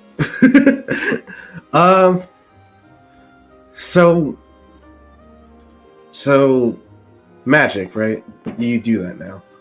I know a couple cantrips. I'm learning, yes.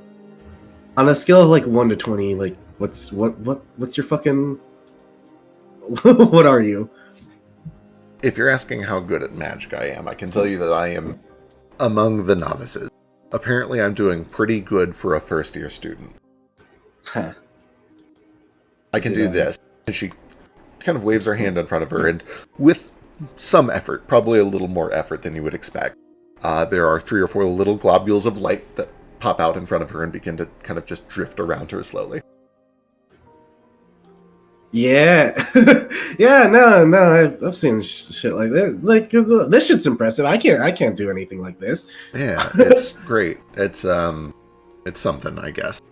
I can also, if I work real hard, I can snap all the light out in an area, make it real dark, but that one I can't do too often, and I'm tired. I gotcha. Is it divine or anything? Wait, let me guess. Fucking Josiah? It's arcane. I've been studying. I'm smart. Gotcha. I'm literate. More than most people expected of the fucking Church Souls, probably. Yeah, probably. I mean, look at you. You're like writing laws and taxes and shit. You're literate, right? I hope you're literate. I learned. at fucking I know how to do this stuff. Okay. Look at us. We got a couple geniuses. Yeah, I'm forging taxes with the best of them. Forging taxes? I'm gonna get like don't worry smoked about right it. here where we stand. Do I need to back up or something? There's no fucking red dot on me. Don't worry. You just talk the gods for fun nowadays? Usually, yeah. Listen, I feel like I'm walking on thin ice just wearing those raiments when I'm doing my job in there. Yeah. Has Aava come down to smite you yet? Not yet, but I'm waiting. Maybe if you keep up the art, she'll let it slide. Honestly, Uh, she's not letting it. She's letting it slide for a lot of her fucking followers lately. Maybe. I just keep telling her I've gotten... my best friend is an elf. Hell yeah! They use that on us whenever they want to seem not racist. Right, Anyway. exactly. See? It goes two ways. You what's the? I just said it. What's the fucking I'm curious about before the fucking church went up. Before like all that, were you working in that area by any chance? No, I wasn't over there at the time. So there's like no chance you would have been inside when the explosion happened, right? I mean, there's a chance. I've been in that building before. Gotcha. All right. I get it. I know why you did it, and I understand that that's just sort of the risk of me doing this kind of work. But yeah, Well, if what you're asking is whether you could have accidentally killed me, the answer is yes. I gotta clarify. I ain't responsible for that, but I mean, fucking in a sense, I guess I am. But whatever. I just didn't. I don't think I have the balls to pull something off like that. You know. I am not going to comment on the presence or lack of balls. I don't know. What you're doing right now seems pretty brave, right? Oh, you mean working for money? Sure, but if you were just working for money, you'd be, well, stealing like you used to. You're doing honest work for good, stable money. That's brave. Yeah. Better fucking lionize all the 9-to-5s in the world now, then. You joke, but, I mean, look at what you did for most of your early life.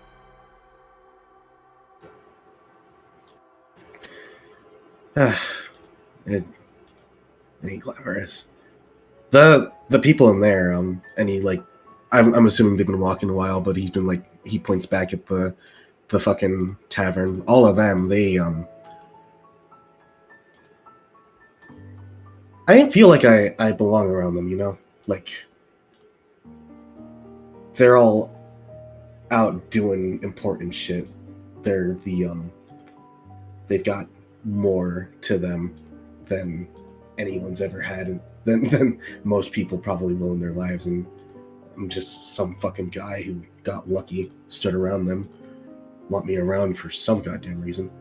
I mean, are you not going with them and doing all of these cool and important things? I am. But Sounds like it. None of them woke up with a sign on their chest that said, "I'm going to be important." They all just kind of started faking it until it happened. That's how life works. I never lived up to it. I literally faked my entire life. True. Nah, they only wear masks or get cursed with sigils from gods that send them on like real fucking journey. Not that I want to be cursed with a fucking sigil that'll kill me in 3 months. But I mean, were you not cursed to be in the lower caste in Famador? In the middle of a political occupation?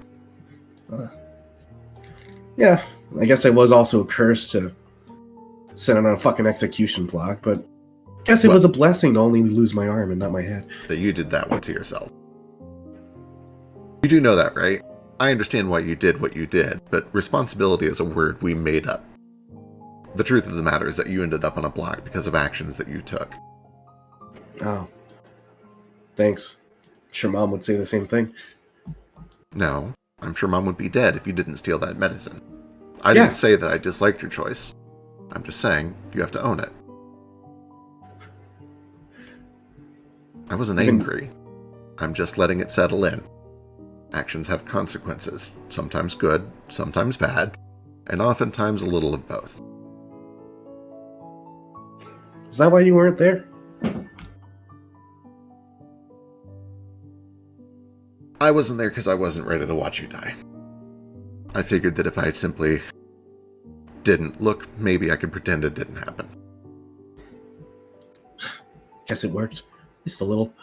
Yeah, maybe that was it, you know? Maybe somehow, for some reason, me stepping on a crack somewhere is what caused that earthquake. Yeah. Anyway,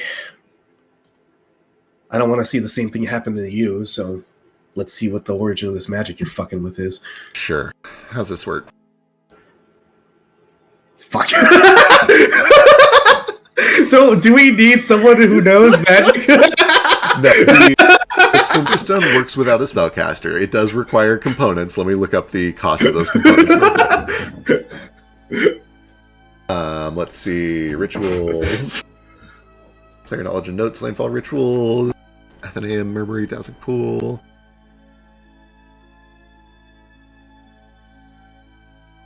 Cinderstone. Essentially, 25 gold pieces gets you 2 uses of it. They have had time to restock and resupply. They've been in operation for almost a month now. You can just pay 13 gold to do it once, using the supplies that are already here. Okay, and from what I understand, the waterfall shows us a reflection of when it changed its hands. Essentially, you're going to roll a d4, yeah, and that will show you the past d4 times that it changed hands. Awesome. You're studying magic. Why don't you do the honors? Just... Sure. I'll cover the fee. All right. Well, this goes here, and then I think that goes. She points to the folded wings of this owl statue sitting on the back. I think that goes in there.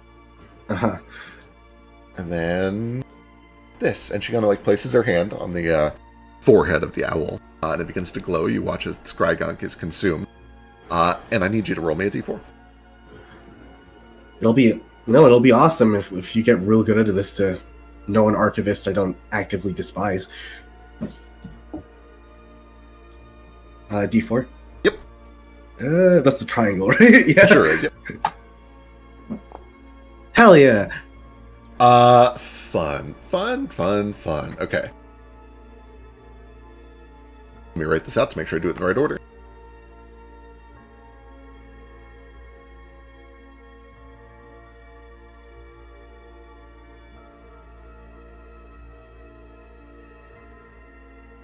Okay.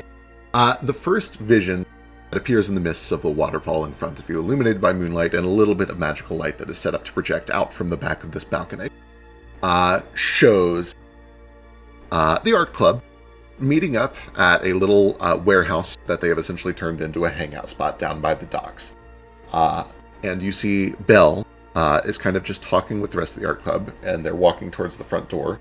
And when they reach the front door and open it, they see that there is a small envelope that is just sitting in front of the door. It's unmarked. She picks it up, opens it, and inside she sees that there are these scrawled blueprints. They look it over and they kind of talk to each other, and they take it back inside and begin to study. And that's where the first vision ends.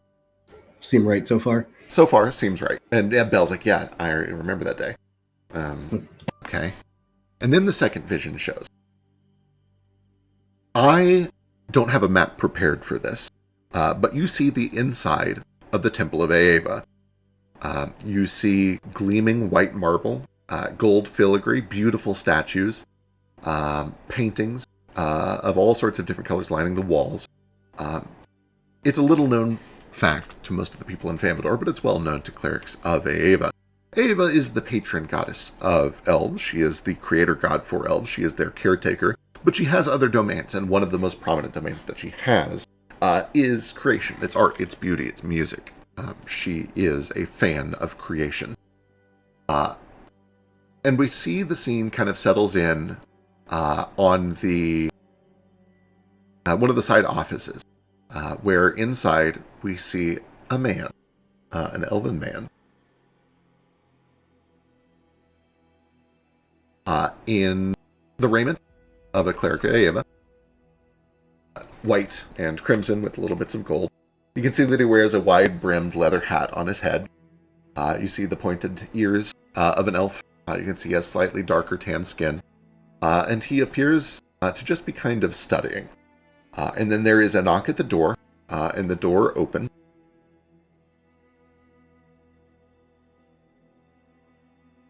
And we see Deacon Selene steps into this office, and they begin to converse in Cyrillil. Do you speak Cyrillil?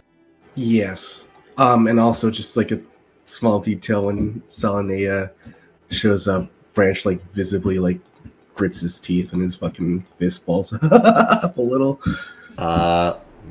Wonderful. She essentially, with a smile on her face that is pleasant but practiced, has a little bit of that customer service vibe to it, says, I'm going to be headed home. Don't stay up too late. We have a lot to do tomorrow. And he looks up and says, yes, all right. I will be leaving shortly. I'm just wrapping things up. And she nods, says, for the glory of our kind. For the glory of our kind. Selenea walks out, closes the door behind her. And then you see this elf left behind, kind of looking at the door suspiciously, like, is she really gone? And then he slides open a drawer on his desk. And you see that he pulls out one set of very nice, professionally made real blueprints. And then a smaller set of papers where he begins to continue hand-scrawling a copy of those blueprints. He spends 5-10 minutes kind of putting the finishing touches on all of this. And eventually he holds them up side by side to make sure that they look the same, that he's got everything as right as he can. He tucks the real blueprints back into his desk. And then he tucks the false ones into a pocket that is hidden in the inside of the seam of his jacket. He has a secret pocket where he has stashed this. And then you watch that he stands up, he blows out all the lights, he turns off one magical light in the center of the room, walks out, and he begins to walk home through the city streets of Famador. But he takes a route that is just a little bit out of the way that passes him by the dock. And you see that he kind of walks along a sidewalk that kind of overlooks the warehouse that you guys have made their hideout, the Art Club's warehouse.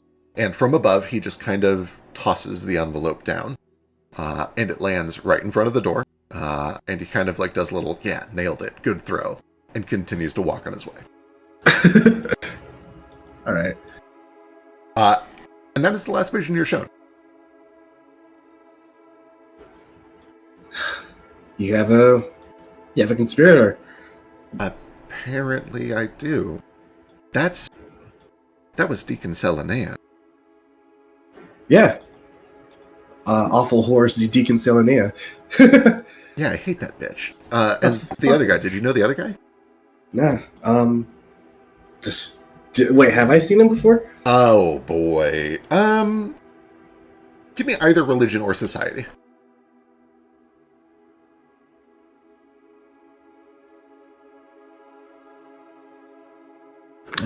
Which one's higher?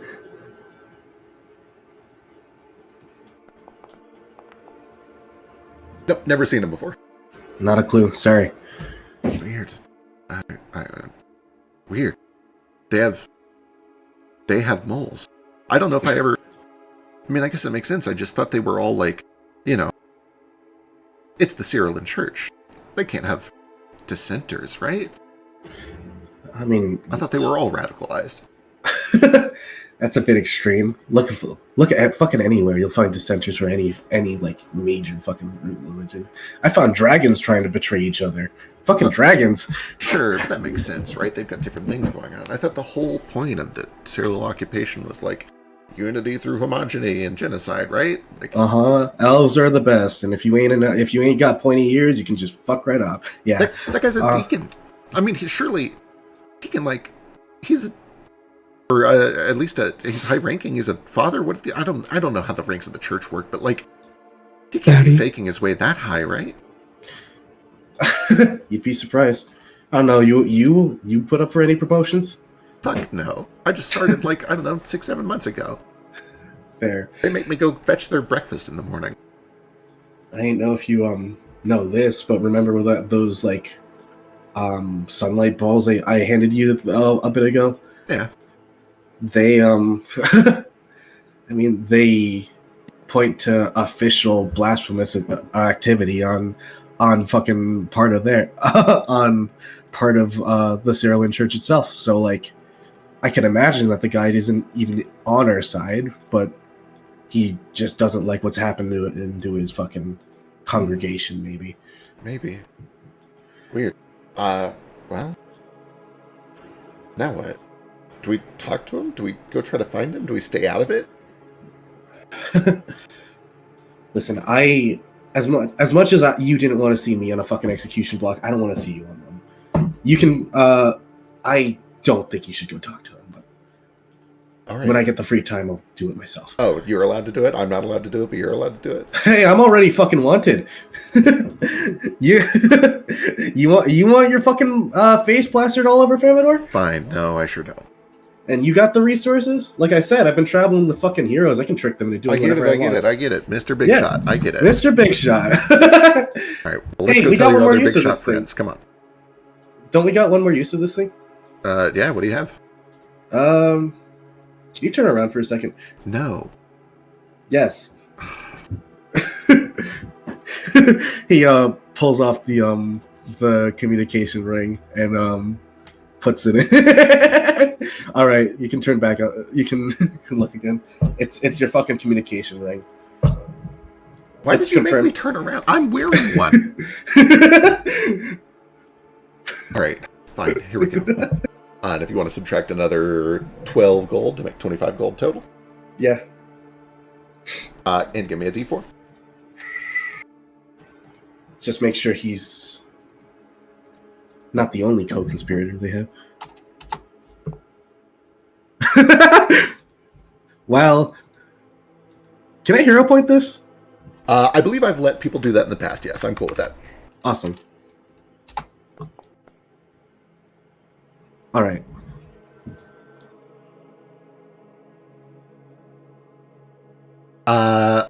Perfect. Wonderful. You watch as a scene materializes in front of you. You're in a little shack. You can hear water lapping up. It's probably Famador. It feels like Famador. Probably somewhere down near the dock.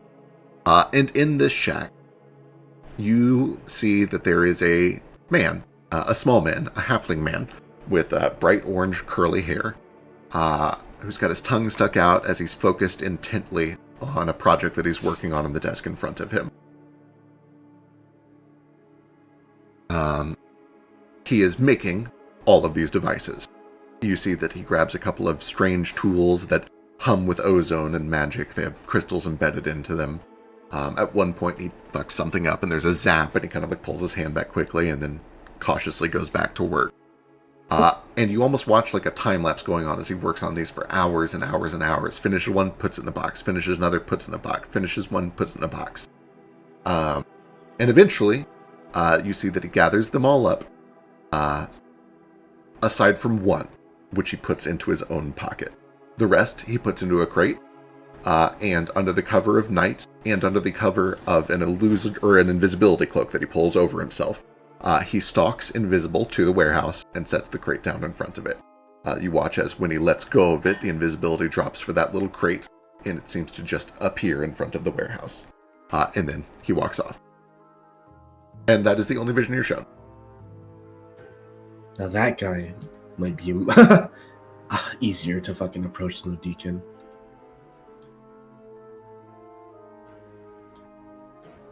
You agree? Maybe. Why do you... I was expecting somebody else at the church. Do you know that guy? Do I know that guy? Boy. Society? Very hard society check. Fair.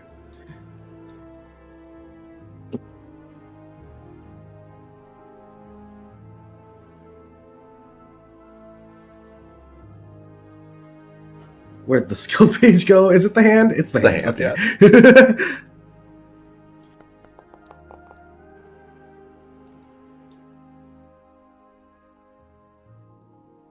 You don't recognize that guy now.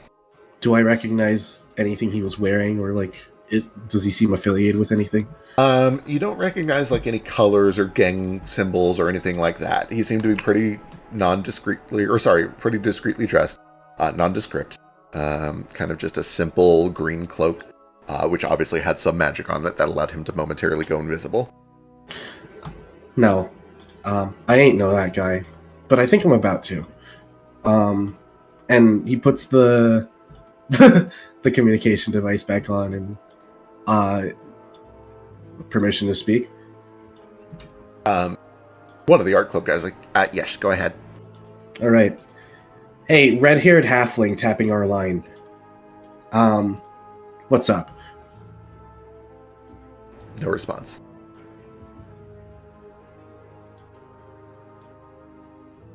All right. Just so you guys know, there are 13 of these rings, and one of them belongs to a guy who, to the guy who dropped them off the first time. So it might not exactly be completely private. Understood. The line has been compromised. Should we discontinue their use? Nah, seems like he's on our side. Just you want to air personal grievances out. Maybe not the best place. Gotcha. So we should probably stop talking about the fish taco farts. Yeah, that's getting getting fucking annoying, honestly. Well, if it was annoying, you could have just told me and I would have stopped talking about it already. Yeah. Okay. And he puts the communication device away. I don't know. He kept one for himself, but he's not speaking on it. Huh. That's I don't know what to make of that. Does it mean he's on our side? Is he not? The thing that I'm wondering is why the hell is this effort being put in for you guys and not just their they don't just do this shit themselves if they seem to have the resources. Yeah. You're a fucking Ricky D. Art Club. I guess I don't know. I would love to know. Maybe we should talk to him if you can find him. Our best bet is the deacon we saw earlier. Right. You can get an audience with that guy, right? I could, yeah, if you want. I should clarify, I can get an audience by taking you in because you're a wanted man. I'm a bit busy for that at the moment, but yeah, that's what I thought. When we're back. I can try. I mean, I can maybe try to go speak to him and see what he's up to. Sounds good. Can you get at least someone else to do it? Like your fucking political partner friend? Yeah, she might be able to go in there a little bit easier. Yeah. It's just and he's like visibly like I don't know if you can handle yourself, I'm sure, but like this is some pretty big shit, right? I mean, I guess I thought we were just doing graffiti, but apparently not. Art inspires people, I guess. You know, if this was some like actual magic shit, I was thinking of, you know, fucking commissioning you. I mean, who says it's not, right? Who says it ain't? But I still need one more favor. Sure. We're still trying to get to Latean. And a lot of our fucking sources ain't caught back to us, but then I remembered you. So to put it simply, you know any ships that are stopping in fucking Unma on their way to Latean? You have access to that information? Yeah, not off the top of my head, but I can maybe find out. All right, then report back here tomorrow when you get it. Sure, I will warn you in advance that this is probably over my pay grade. I wasn't really even supposed to see a lot of the paperwork mentioning Latean to begin with. I'm sure you weren't, but you still got it. Shows you're reliable. Damn right I did. I'll do my best. All right. I'm gonna get the fuck out of here because it's fucking late and I have work in the morning and I need to walk back through the jungle without getting eaten. You need help? No. All right. Oh, nice seeing you again. Yeah, tell your friends I said hi, especially the Null. Hey. Yeah? Wanna know why I'm so against that? Why are you so against that? I'm gay. Because I think I already slept with him and I don't even remember. Oh, you're worried about being outperformed. No, I'm worried that my... Hang on, roll this back. You don't remember? It happened in fucking Gorchuga after a wild-ass party. Oh my god, you're one of those. I should have known. Oh, fuck off. And you aren't? Please, I have class. Oh yeah, Mrs. I flirted with a fucking knoll I just saw in a CD. The first time I saw was a fucking CD back alley. If she has class, then she's not my type. Also, if you have class, then you are not his type, babe. Oh, that's such a shame. If you've got class or a gas, you're not my type, sweetie. Oh God. I thought that Belle and Kaz already had this sort of conversation, and the realization that he was gay, and she was like, oh, and then she was still like, okay, but we can still hang out and be friends. Yeah. But come on, it just makes them more hot. Forbidden fruit. All right. Ew. She takes off, and you're able to go regroup with your friend. I'm going to drag you over there. You guys can catch up real quick. I'm going to be right back in 60 seconds. Timing.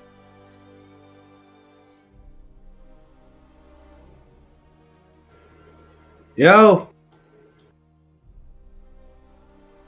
Oh, hi, Branch. So it turns out we haven't gotten the favor of a mystical deity yet. Sorry about that, guys. Just some random fucks throughout Famidor helping us out, I guess. No, you got like the opposite going on. Exactly. Yeah. But we might have like a fucking way to Lateon. Hey Foster, can I talk to you for a second? Yeah. All right.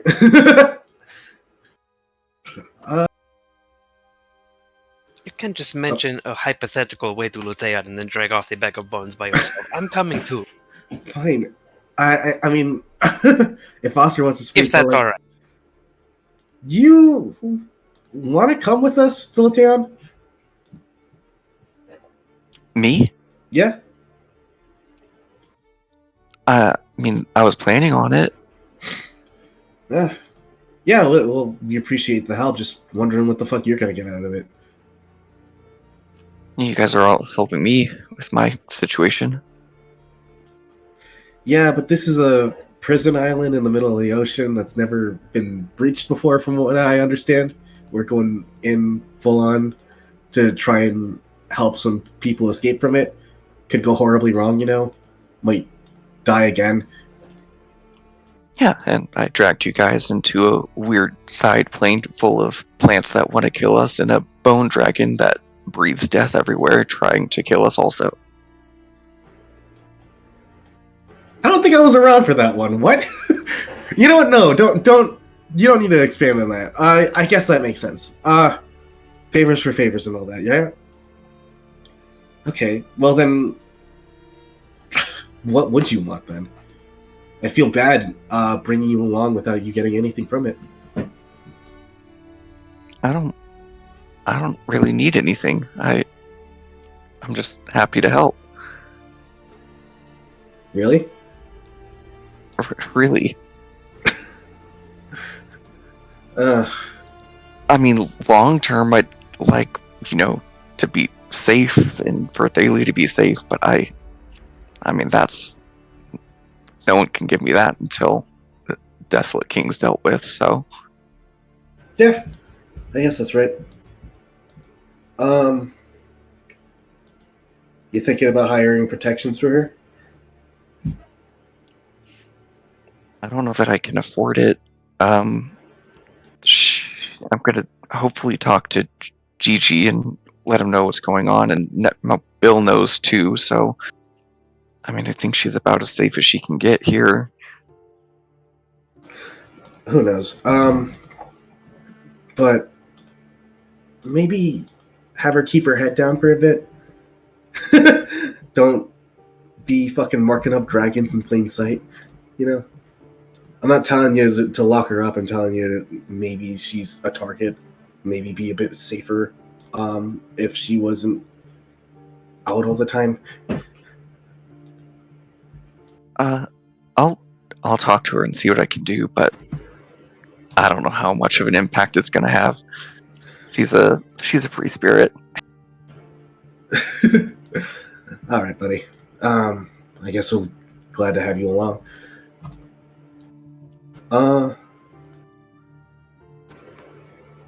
Yeah.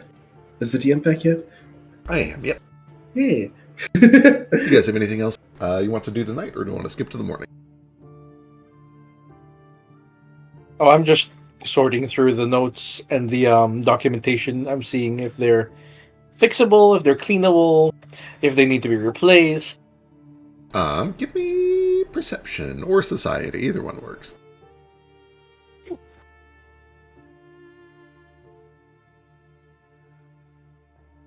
Let's see. Society's terrible. Let's do perception. Yeah, you kind of study them over very carefully.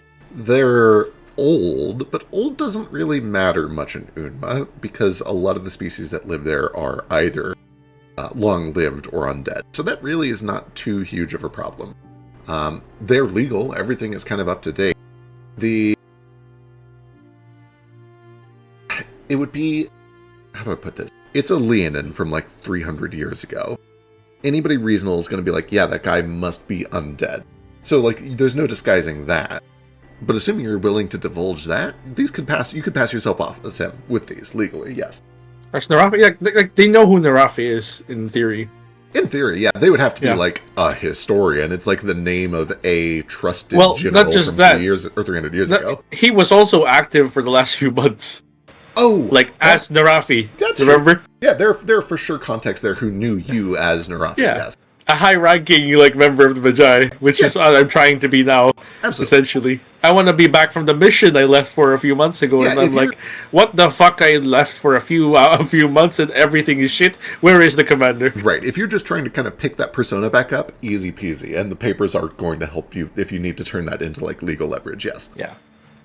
I also need to know, do we have, like, a Magi contact or something who gets us boats and ship fare?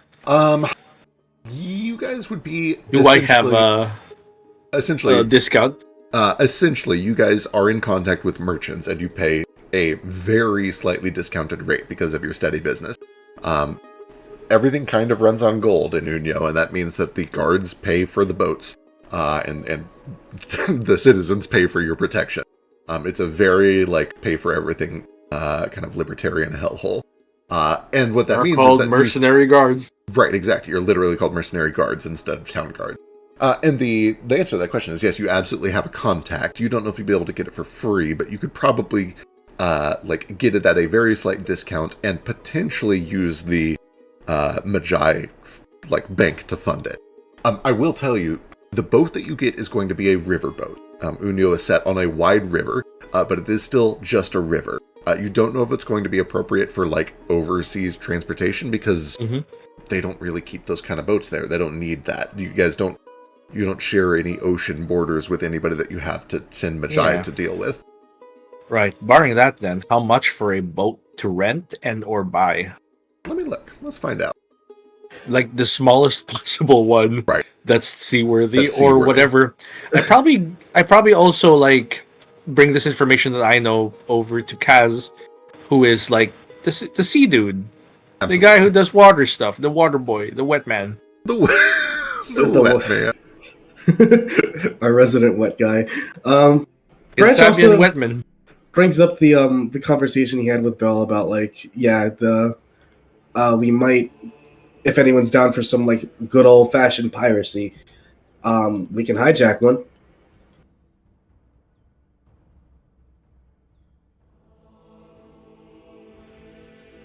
A boat? A whole boat? A whole boat. I don't know. Cyrilin prison ships still going to Latean, you know?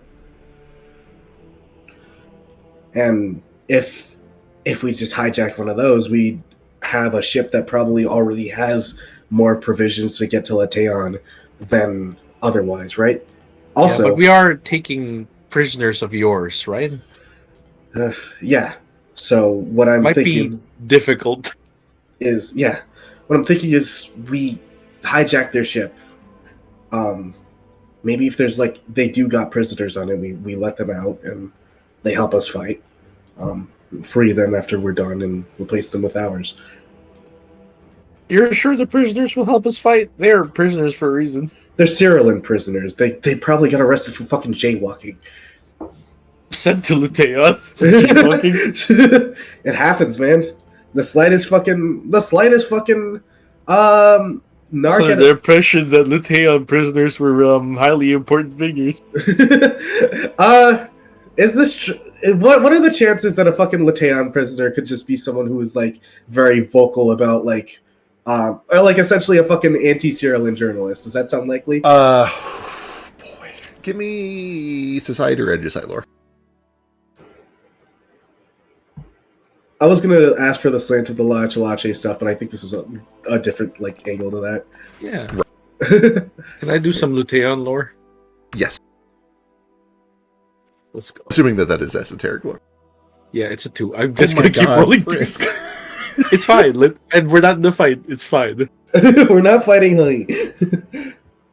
Based on what information you know, it's mostly people that they're kind of disappearing who wouldn't be missed because the public thinks of them as dangerous criminals anyway. For instance, the guy that bombed a church. People who probably would have been put to death. That doesn't necessarily mean... How do I put this? That just means that Cyrillin really dislikes them. Dislikes them enough to essentially put them to death. The people on that ship already are just people Cyrillin doesn't like, not us. People who are gonna die anyway. People who probably wouldn't be like notice that they went gone. You know, Right. people like me 7 years ago. Yeah. Potentially also murderers. I don't know. Cannibals. I don't know. I don't think that's. Perhaps we check on a case-by-case basis which prisoners we let out of the cell. Sure. If the guy is grinding his teeth, if we open the cell and they're like, "I'm going to eat your face," we like, maybe you stay in there for a bit.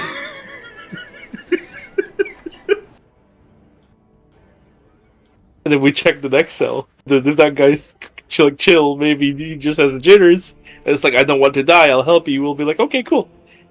Also, Yeah. do you have a shiv? Because you're not allowed to have that, because you might stab us in the back. Are you really worried about a jittering guy with a shiv? I'm worried about many things. Sure. Yeah. I know. Fucking proper fucking criminal intake procedure. It's. I guess I can like scout them out for anything bad or not, but like, I don't know. It seems like a fucking net good getting Sure. fucking Cyrillin back on like accounts of fucking unlawful fucking imprisonment. Yeah, it's just I'm certain not all of them are unjust imprisonment. I'm just gonna act on an assumption that it is because I know who we're fucking dealing with. Right. You gonna argue that any of the prisoners that the big DK takes are all like non-innocent people, or at least people that you would have liked to have around? DK is the Desolate King, right? No, it's Donkey Kong. Who's Donkey Kong? It's DK, Desolate King. Yes, it's Right. It's thy who shall not be named because it makes you uncomfortable in his way. I say his name all the time. It's Sure. his actual Christian name. I can't say. Oh, gotcha. All right. Not that he was Christian. I actually forgot the what's the cat folks / Leonin god they had back? Oh, Chichekrix, I think? I'd have to double check that. Chichekrix, yes, that's such an easy name to say. Thank you, Beck. Thank you for naming your god such simple and easily remembered names. Hey man, I Chichekrix. remembered it. That counts for something. Yeah, Enos Off the is top of pretty your easy. this is easy though. Yeah. Pokakuloa. Too bad I'm going to kill him. Chichekra. Chichek- And wait till you see how it's spelled. Oh my god, it's gonna have a D in it. It's gonna have several Z's in it. Oh my god,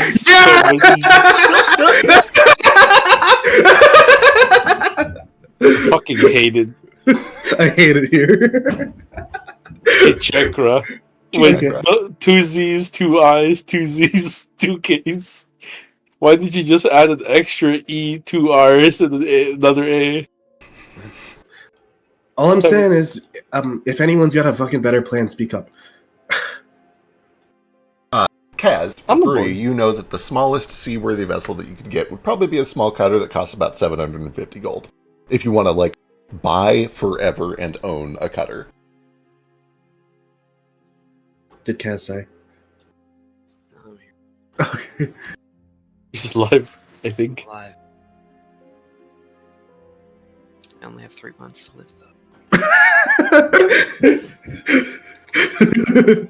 Quick.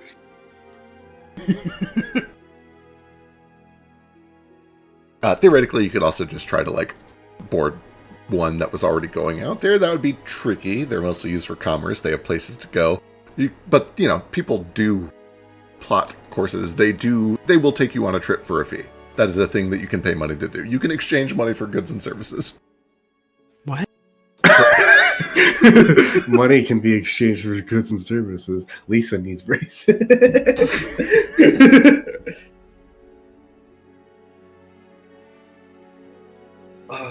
One of my favorite little games to play on every map is trying to find where the camera is. Sorry.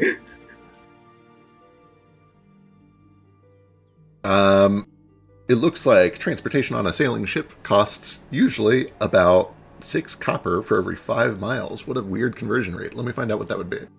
Also, wait, this ship is going to absolutely sink, right? You're sacrificing it to Leon or something? I mean, hopefully not.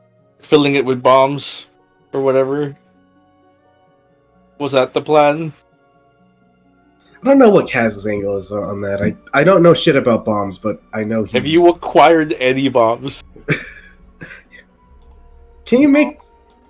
Can you make bombs? Can you make bombs? Can you make a lot of bombs? Not really my fault. Can you make a machine that makes bombs? If only we knew someone who could make us bombs. Huh. Do we all turn to Ruko like that one picture of all the girls in the party staring at you in first person? Who had turned to you guys 5 minutes ago when he sensed bombs coming into the conversation. He went transparent and disappeared. Yep. Okay, so what's the deposit on that cutter effect? Because it's definitely gonna sink. So if you want to buy the cutter outright, it's 750 gold. And boy, I think you would have to pay up front. If they're giving you a whole ship, I think you have to pay for the ship. If you want to charter a ship, so somebody else sails it for you and you guys are just on it as passengers, the route that you're taking is roughly 22 gold pieces, with the understanding that it is a round trip. If something goes wrong, you guys have to deal with what goes wrong. What we were thinking was, I'd assume that we were taking the riverboat out, and then, and after that, we hijack a fucking Cerulean ship. Oh, certainly. And yeah, that's an option too. If you're taking a riverboat out, that will be faster than walking, and that is going to be like, I don't know, a gold, maybe 2 gold. at least one story enough to be out in the fucking open ocean for a bit until we find a ship. Just swim. I would much rather hijack a ship that's already going there than buy one. Than put a Jack perfectly a dolphin. put a perfectly innocent ship or any of the crew on it in danger. Perfect. Yeah. What about Also, can we hijack an airship? I was about to say, what about an airship? Airships about an do airship? exist. Airships do exist. You've encountered a few. If you guys want to be airship pirates, I flew one, and it was a spiritual moment for me. you took to it almost immediately. If you guys want to hijack an airship, let's fucking do it. Let's go.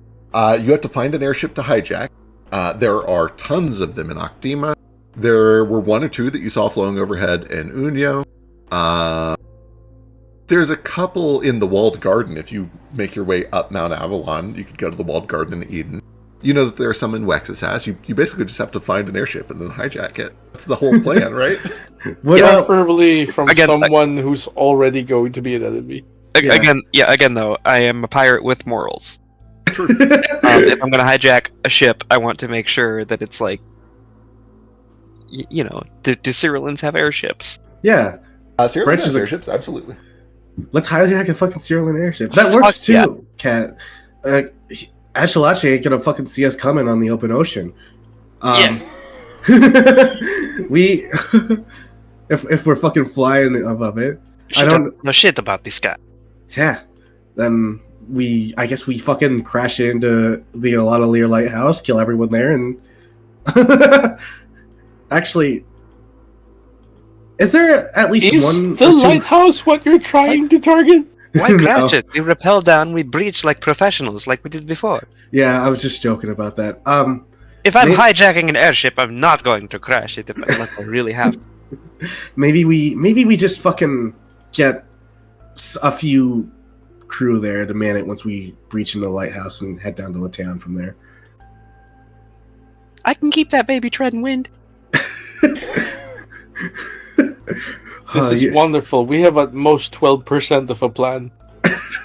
I have been thinking about this for a long time. The concept of a plan. Let's be fair. You have 4% of 3 different plans. Yeah. I've been thinking about this shit for a long time. Sorry, you ain't fucking contributed much. Oh, Branch, this is Branch B. Branch's fucking plans suck. Branch doesn't know how to do anything. I'm the only one fucking thinking over here. I'm congratulating you. It's Sorry. more than 0% of a plan. Sorry, I've rewired my brain to think that everything is sarcasm. I thank you for committing to a plan where I've been too afraid to commit to anything. It works out in the case of my sister. Anyway, so that what we gonna do? Hijack a fucking serial and airship? I would love to. I'm on board too. Cool. All right, everyone on board Oh. with the fucking airship plan. Say aye. Aye. Okay. Caveat that we actually find one. Oh And yeah, that- that's it. And someone actually knows how to fly it, and we have a crew that can fly it. Hey, Belle. Bell is gone. No, I mean I use in the. Yes. Can you make the ship that we try and hijack an airship, please? I'll let you know if there is an airship heading to Bumfuck Port Town on the east side of Unma. Or Octima, or just anywhere that the landfall windows can reach. I just tell her where those are. Oh, okay. You do. Okay, important question. Do you tell her that there's a window open in Pi? No. All right. So I'll let you know if there are any serial airships happening by Famador, Unyo, Kite, or Serchun. Got it. You still You're the want to know best. about? You still want to know about regular ships? I mean, it's a contingency. It's the boring option, but it's a contingency. I'll let you know. Good night. Good night. We're getting an airship, guys. Jesus Christ. 100% confirmed. Airship's gonna happen. Okay. Let me go find some scrolls of Featherfall or safe landing. I got this. And he pulls out like the snap leaf. I haven't gotten to use it yet, but apparently it makes me like fall slow. Yeah, if we can all get one of those, that would be great. Yeah. Perfect. All right. Do you guys do anything else tonight? Wonderful. So wait, we're abandoning the whole get a ship thing. No, we are getting a ship. It's just gonna be an airship this time. I know, but I dug up my friend's grave for this. We still. If we were going to, we just invalidated the whole. Let You me just changed the. This is what I mean when you change the plan.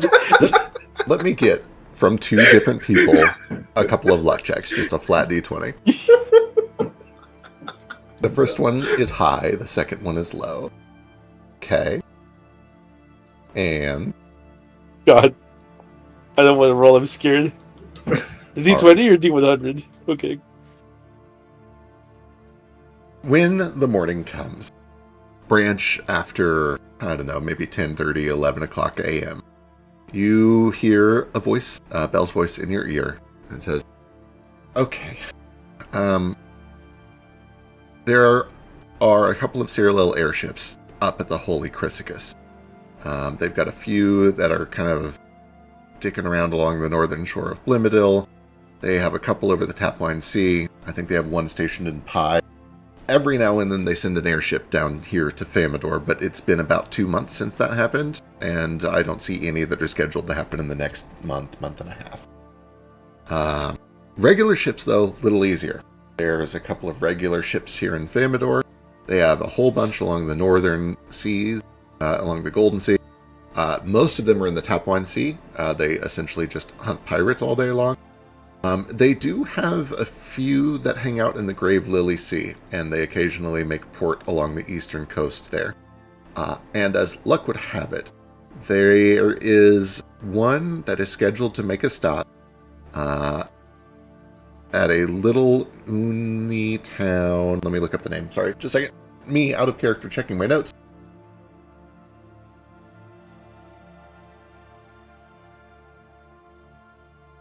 Port Sacre. Apparently they're making a stop at Port Sacre in about a week. It's right along the eastern coast of Unio.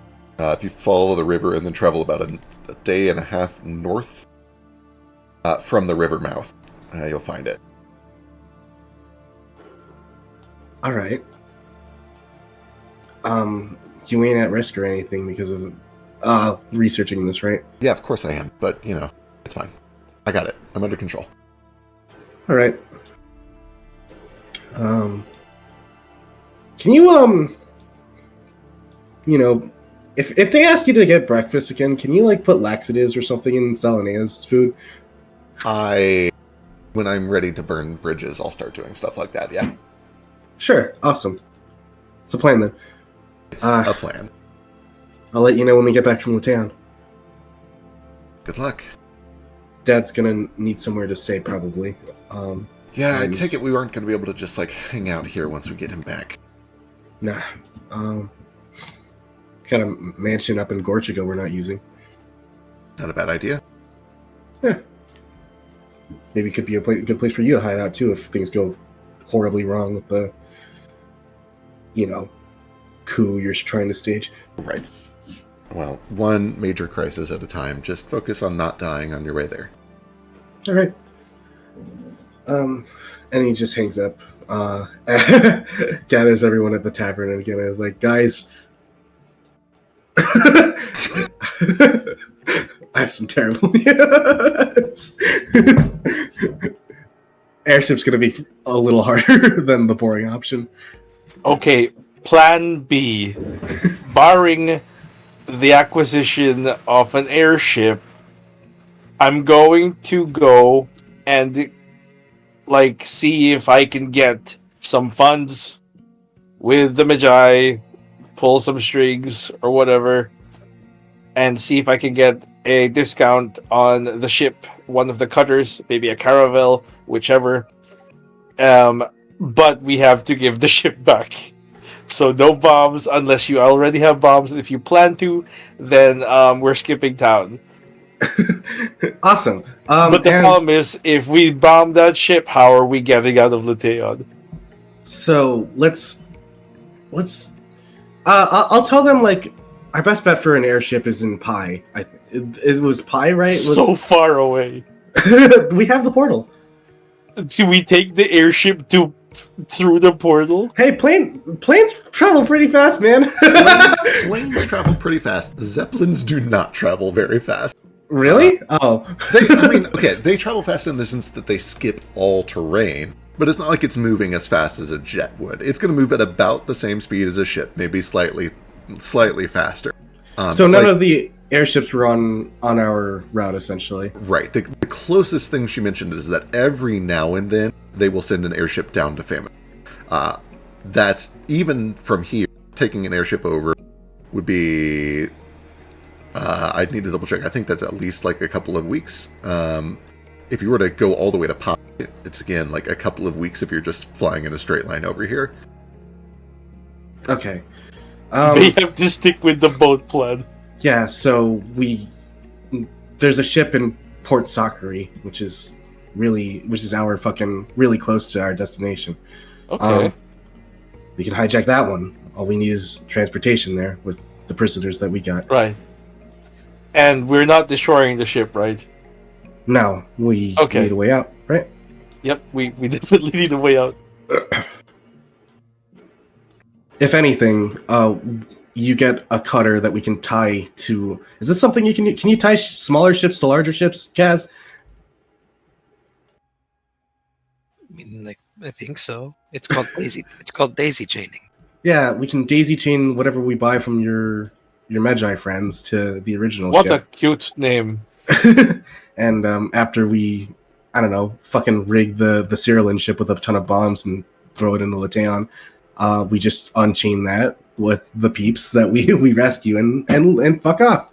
It's that easy. There's not going to be any other fucking godlike obstacles in our way. We just get in, get our people, get out. Can you right? put that in writing?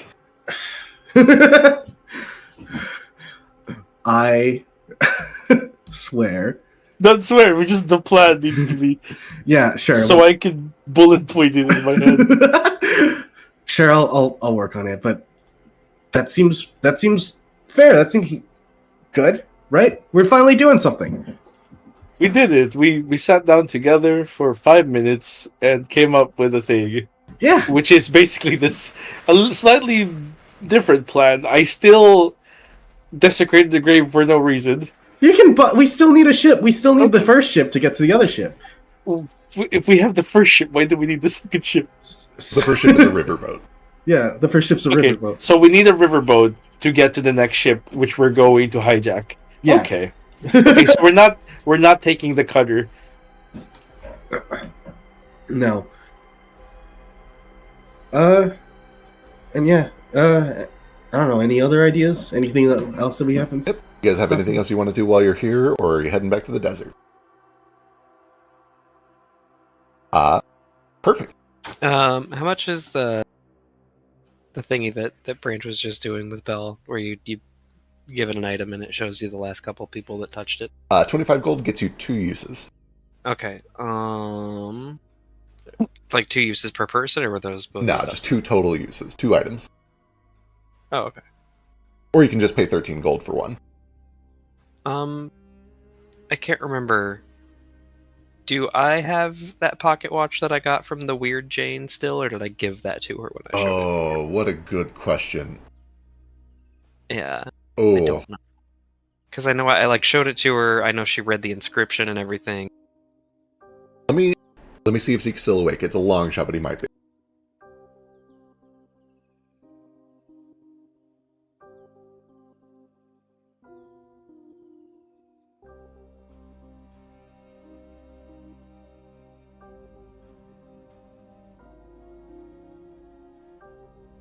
I will say, unless he responds like right away, I will assume that you probably gave it to her.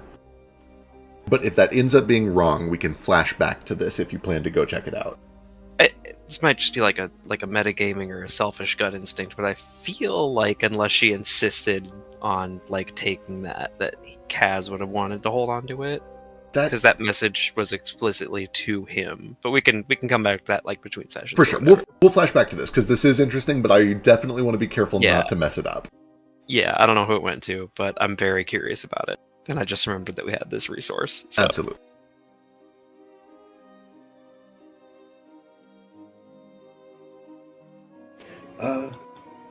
I guess the only other thing is we're keeping an eye. At least Branch is keeping an eye out for fucking Raoul's cat to see if that's still around. Give me a perception check.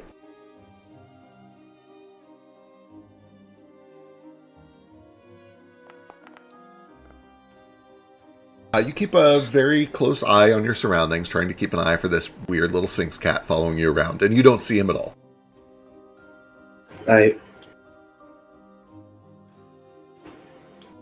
You want to go beat the shit out of that wizard we hired for spying on us, or just let sleeping dogs lie?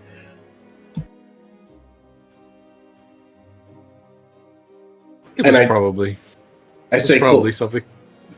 Colloquial beat the shit out of. We don't actually have to do that. Yeah, maybe he was just checking to make sure we kept our end of the bargain. Then that's fine because I already requested an advert to be put up. Yeah. Just in the back of my mind. All right. Whatever you guys want to do. Foster, Ruko, any insights on the plan? I've never been a pirate before. It was the first time for everything. Even a make-believe pirate? Not even a make-believe pirate.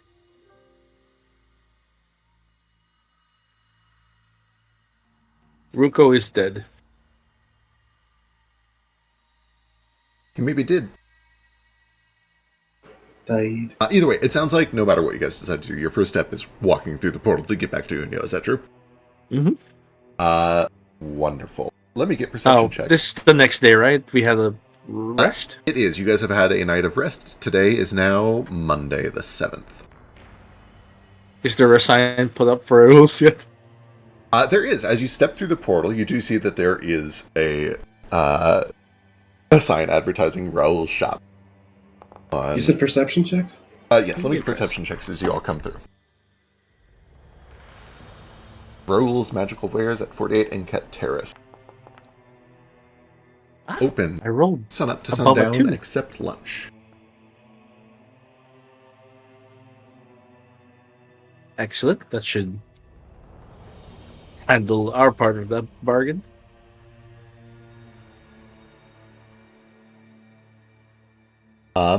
Perfect. As you guys walk through the portal, it's packed. It's crowded. People have noticed that this portal is open. People are coming and going. Merchants are kind of gathering their wares or as much as they can carry and making the trip through. People are popping out as well. However, when you emerge through, Branch and Kaz note that there is a little girl who looks distressed, who is kind of like sitting at the doorway leading into the portal room. And you both recognize that she was the little girl that was with Old Grey Apple that you guys made the donation to yesterday. And she just looks to be very distraught. She's looking around frantically. Are you alright? Oh, it's you. I can't find Grey. He said he was going back to get some more people, and he never came back. I paid a mercenary to protect him the entire time. Can I find them? Yeah, if you want to try to track down those mercenaries, absolutely. Give me. I don't even think this requires a check. I mean, you just paid. Give me a diplomacy check, yeah. Yeah, it's usually a diplomacy to gather information or whatever. Yeah, give me a diplomacy check. I like that. We'll resolve that with that. Wow. Frisk! Do we get more hero points? It is passed in. You guys can have your second round of hero points, yeah. Okay, I'm using it immediately. Let's go. Hey, there we go. That's better. Okay, there we go. You do a little bit of digging, and eventually you're able to track down the mercenaries that you had hired to take care of Old Grey. And they seem to recognize you as you come up, and one of them just starts to walk towards you like they are happy to see you, or at least expecting to see you. And this man, kind of a darker-skinned human man, curly black hair. Goes, "Oh, good, it's you. Listen, there's bad news. The mercenary guard, the Magi, have interfered. They said that our Mark, he did something wrong. You paid us very well, sir, but not well enough to put our necks out with the Magi." And he fishes around into his pocket and pulls out a couple of gold coins. "But I know where they took him, at the very least." He nods, and he accepts. It's transactional. I understand. "Yes, I hope you do not think wrong of this. I value my job and my honor, and we have failed in this, but also I do need to keep living, and they would not hesitate to cut my throat." Understood. Well, where did they take him? We followed for some time, until they almost noticed us. Took down to Reedbin Street, where the witches are. Do you know what the Mark's crime was? Did they say that? It did not say. She is kind of a hard ass. I have dealt with her before. What's her name? Which? Her name is... Checking.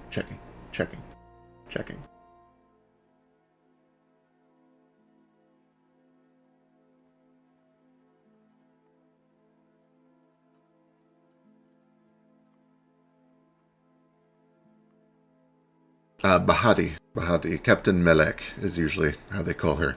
Real hard ass. She would not hesitate to get me fired or worse. All right. Bahati Malek. Do I know this person? Give me a society check. Pretty easy for you. That's a -1, Feck. Well, good thing it's pretty easy for you. What if I instead give Unyo lore? Oh, yeah, if you have Uno lore, absolutely. I have Delametro lore, but I do have esoteric lore, which is all of it, so. This -2? And then adjusted for lore. So yeah. Yeah, so You- it's the same. Like, You recognize this name. Bahati Malek is a very ambitious and very kind of cutthroat guard captain who has been climbing the ranks quickly. She's very gung-ho about her job. She takes it very serious. And she's been a bit of a pain for Mahis in particular. Because she... How would Mahis put it? Mahis would explain that she is too eager to make an extra buck by doing a little bit more work, even if that work is, like, not something he feels great about. Specifically, she has no problem rounding up vagrants, taking them in, and, like, either literally banishing them from the city, or jailing them for minor offenses. She's a clean up the streets kind of guard. right. And And she's Magi? She is Magi. And Yeah. Mahis has always been able to kind of keep that in check because he outranks her. Do I outrank her as Narafi? Great question. Oh, how do I resolve this one? Give me just a D20. Oh boy, you've seen how my D20's a bit Yeah. lately, Mike. Let's go. 13 to a 5. She has the same station as you, but she has seniority over you. So same rank, but she's been here longer. Yeah, I've like recently risen, rose through the ranks, became around her level. Right. You want another bullshit branch plan? Okay, what's another bullshit branch plan? I have this skill feat that I took that doesn't sounds very bullshit branchy. Where are feats? There are feats.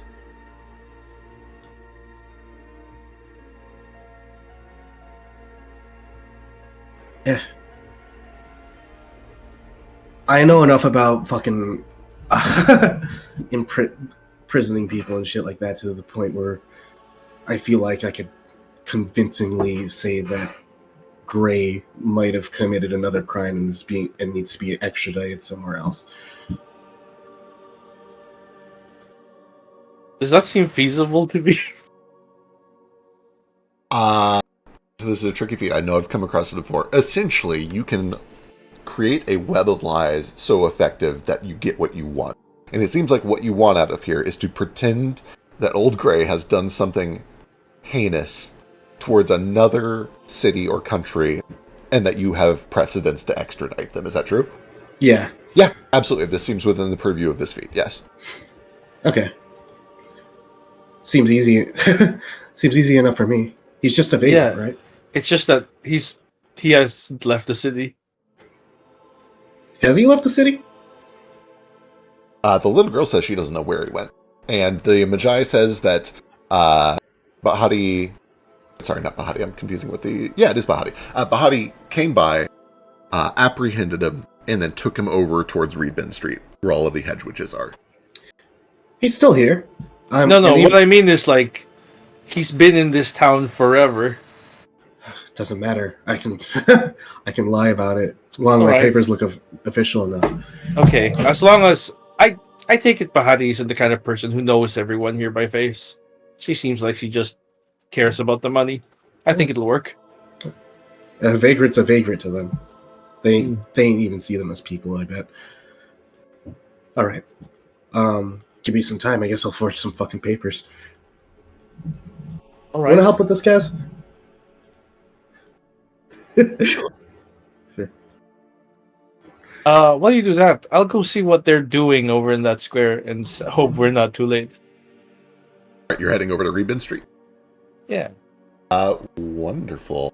How Does about... Foster want to come? Right, I Foster. say I'll go with you. Yeah. Foster goes with Athen. How about Ruko if you're alive? Ruko did. He did. Alright, perfect. I carry him like a football, Perfect. just floppy under my arm. Athen and Foster, you make your way over towards Reedbin Street. Pulling a map.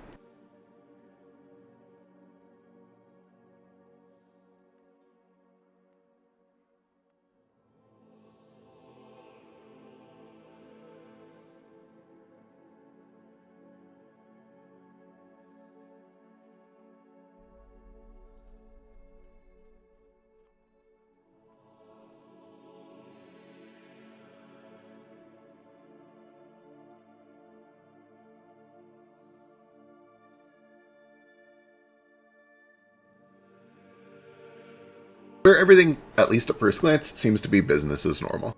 People going about their days, almost lunchtime.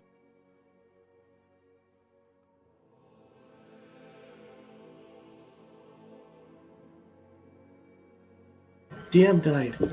Oh shit, did I come through? Am I here? You're here. Hey, perfect. You Okay, guys make your way lunchtime. over to, you make your way over to Reedbin Street. It seems to be business as normal. Almost lunchtime. Everybody's kind of just going about their day. What do you do? I want to go get lunch. Yeah, let's eat fucking kebabs over forging legal documents. So get grease all over it. I'm going to go look for where they might have put Grey Apple. All right. I guess. I probably know where. I've worked for this place for a while. Okay, so you're trying to go to like the guard station, right? I guess the question is, what do you do Yeah. to look for him? Where are you going? Do I know where they'd keep him? Someone like, say, a dissenter or someone who's causing trouble. Yeah, typically if somebody is causing Either trouble, they'd banish him. they would just take them to the nearest guard station, most likely. Okay. And you would know that the closest guard station is certainly not in Reedbin Street. It would be over on the south side of the river. But they said they took Grey Apple to Ribbon Street, right? Yeah, that does ring up as like a little weird. There's not a guard station on Reedbin Street. Oh boy, let's go scout the area. I'm gonna, I guess, gather information, check to see if anyone's seen Grey Apple. All right, give me a diplomacy check.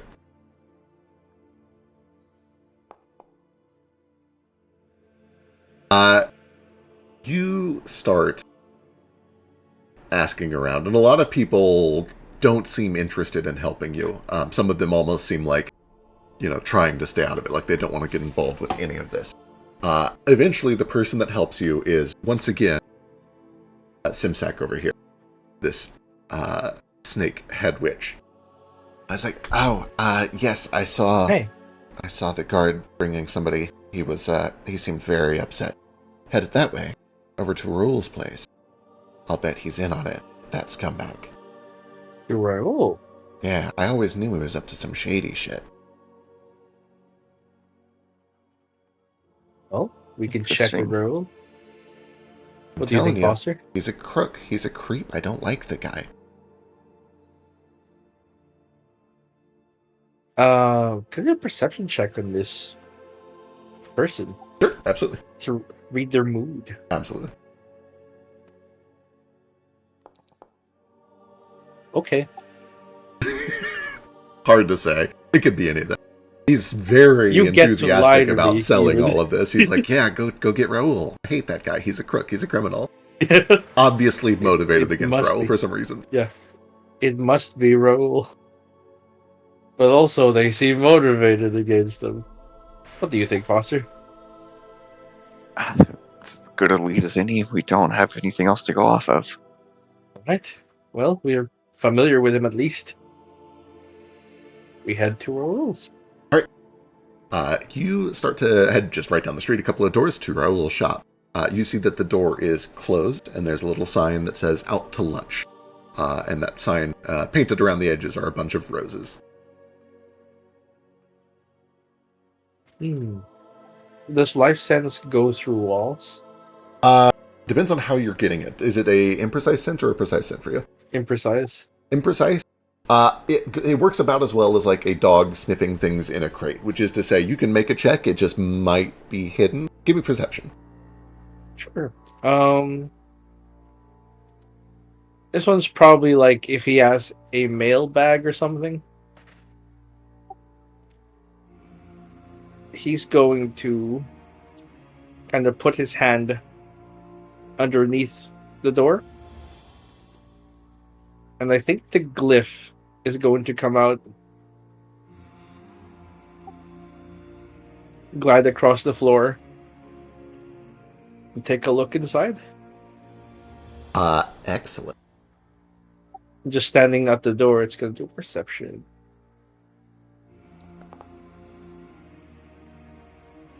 Well, at least the glyph rolls above a 10. Yeah, as the glyph kind of slides off your arm and then slips through the crack under the door, they find themselves inside what appears to be an empty and currently unattended shop. Let's see, are you guys able to see this? Sort of, maybe? Not sure. I'm just going to drag your token in there for ease of simplicity. Sure. And they don't sense any life. Okay. They're gonna go kind of 2D flat against the wall, hug it, and sneak into like nooks and crannies that they may be able to sneak into.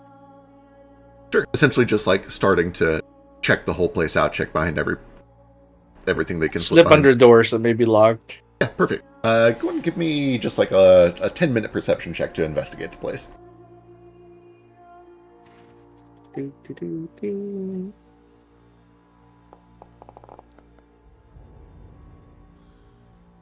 Glyph starts to kind of slink around, checking for anything out of the ordinary, anything they can slip under. At one point, they are able to slip through the door into a bedroom, which appears pretty simple. It's weird that it's not revealing this on stream. I'll get that fixed here in a second. I see it at least. But yeah, you see that there is kind of just like a simple bed here. There's a dresser, there's a mirror. Just normal living arrangements for somebody living on Reedbin Street. On a 14, still no signs of life through life sense, or undeath for that matter. Yeah. I think sensing no life or undeath, returns, back up the arm, melds with his clothes and whatever, and he just looks at Foster and shakes his head like nothing in there alive or dead. Well, we know he's tricky. Might be, I don't know, hiding himself somehow. It's possible. Do you have a way to sense these things? I can do this. See if it helps. I'll do a little root read and just see if I can pick up anything that is currently undetected to us. Wonderful. Immediately to so go ahead and give me a perception check. You learn if anything were passed through in the area last hour, although you only get the biggest sense, and then you can track with a +1 if you find anything. Nice. As you begin to tap into the roots of the plants around here, growing along the river, nature kind of whispers back to you. There's nobody here currently, but there have been people coming and going recently. And you almost see the earth kind of like point you in the direction of a pair of boot prints. Kind of heavy, like a Sabaton style, like a guard would wear, accompanied by lighter sandaled footprints. The vibe that you get is that somebody came here, dragging somebody else along, and then 3 people left, heading to the west. They were definitely here. It looks like they headed west somewhere. 3 of them. Well, that's a lead. Lead the way. Yeah, I'll start following the tracks. All right. As you continue to use this magic to just kind of follow these tracks, give me a survival with a +1.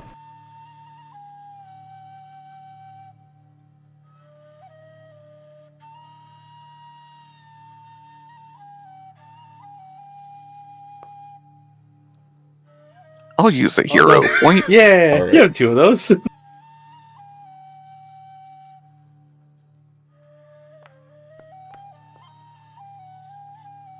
Wonderful. You begin to follow the tracks west and west and west along the 22, river. Nice. There are definitely some I places. haven't. Okay. I was just gonna say, I'm so glad I haven't had to roll for anything important this session. Fair. Everybody else is doing. Yeah, it's been a rough night for rolls. I mean, that's normal for me, but True. What's I'm getting unusual is that used to it. Jaeger's been rolling really high the whole day, which is very strange for him. You're welcome. And now he's asleep. He's asleep. He's passed out. He used all of his luck, and now he's low energy. Eventually, following these footsteps, you get back to the complex where the portal is. You guys can see that Kaz and Branch are enjoying some kebabs as they continue to forge documents here. So Kaz and Branch, you see Foster. Can we invite the the lost young girl with us just to ask, just to get more information about her, about Gray, and see like if she can tell us like. Sorry for interrupting, but like Even if we can't get info out of her, I want to buy her lunch. Yeah, buy her a kebab. Yeah. You can see that she seems relieved to have like an adult nearby. She's still very concerned, but she recognizes you guys are the friendly guys that helped Dad yesterday. And she is fine to come along and get lunch with you. She's smart enough to not want to go far with people she essentially only knows from yesterday. But yes, I'll leave Ruko with them since he was the one who turned her into a little R word. I forgot about that. Right. Cackle starts skipping alongside behind Kaz and Branch. Kebab, kebab, kebab! Yeah, you'll get you. Fucking, you'll Tastes get best it. when it's on a stick. You're also not supposed to eat that stick, by the way. What? That's the crunchy part. It's so good. Oh, enjoy your blood farts. Blood farts. Blood farts. I'm a hyena. I could digest anything. Hmm. Look at my little teeth. Eventually, after you guys have gotten lunch and worked on this paperwork for a while, and also kind of just gotten to know her a little bit, you spot Foster and Nathan headed back your way along the river. Both kind of, more Foster than Nathan, kind of staring intently at the ground as if seeing something, as if following tracks. They're over by the edge of the river. You guys are up by the building, but you see them walking that way. Yeah, sniffing something out, boner? yeah, I'm trying to. I think I've got a lead on where Grey Apple is. Gotcha. Alright. Do we need to do a crafting check for the fucking papers we forged? It'll be deception check, and I'll have you roll that when it matters. It could All also right, be whatever. society. Fair. To be clear, Crafting the check. fabricated connections is specifically deception. Oh, for him. Yeah. For fabricated My deception's connections, really high, Yeah. but can Kaz aid me with crafting at Yeah. least? yeah. Because he's forging the papers. I'm telling him what to write. He's just making it look pretty. Even if I can't aid with crafting, I'm also an expert in deception, and I have the pack hunting thing that gives me like a +2 to aid. Okay, you can definitely aid him with deception, yes. All right. So yeah, I guess we just tag along. Like, I guess there's nothing better to do. You gonna be fine on your own? Turn to the kid. For a little while, I can wait by the portal. Maybe he'll come back. I don't want to miss him. Or you can come with us. It'll be safer. I don't think I should go far in case he comes back.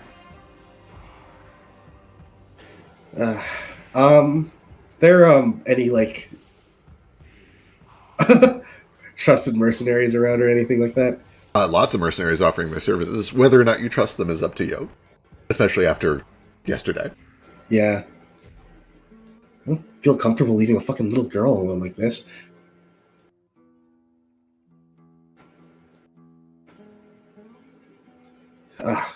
Fuck it. We'll find like the highest reputation mercenary and give them like a gold or something. Do you just want me to watch the kid? Yeah. I will do my best. They have mercenary Yelp reviews here. Do they have? They probably have like a job board filled with ones that are like real good. Yeah, it's kind of a word of mouth. You know, you can ask around and see, oh, is this guy reputable? And that's it. Yeah. Yeah. Okay. 5 stars. Great with goblins, not with kids. No, kids. Don't slay her. Just make sure she's safe. All right. And then you guys are following with Foster? Yeah. All right. You continue to follow these tracks along the riverbank until eventually they go all the way out towards the gate to the city. And then you see that the footprints start to go up the hill before leaving the city, like right at the gate, but before actually going outside, into a little garden area.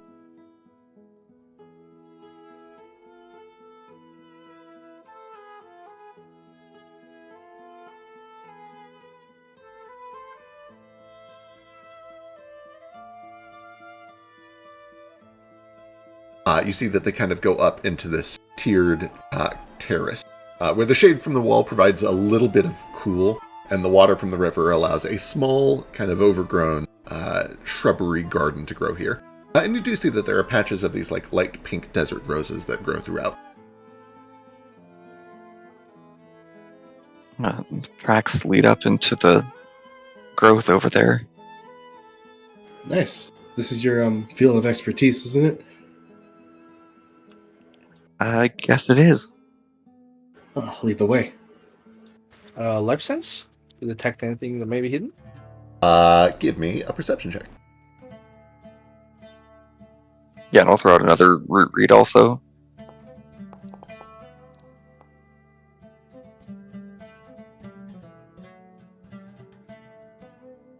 +1 bonus to the initial check. Okay, excellent. What's the range on your life sense? Let me click that now. I want to say it's 60 feet. It is 30 feet. 30 feet, excellent. Though he's like, it moves around when I move around. Right. It's always on, kind of.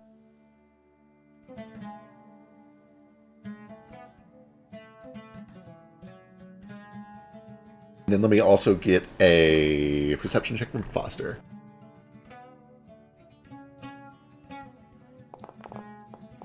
Oh, hell yeah. Nice.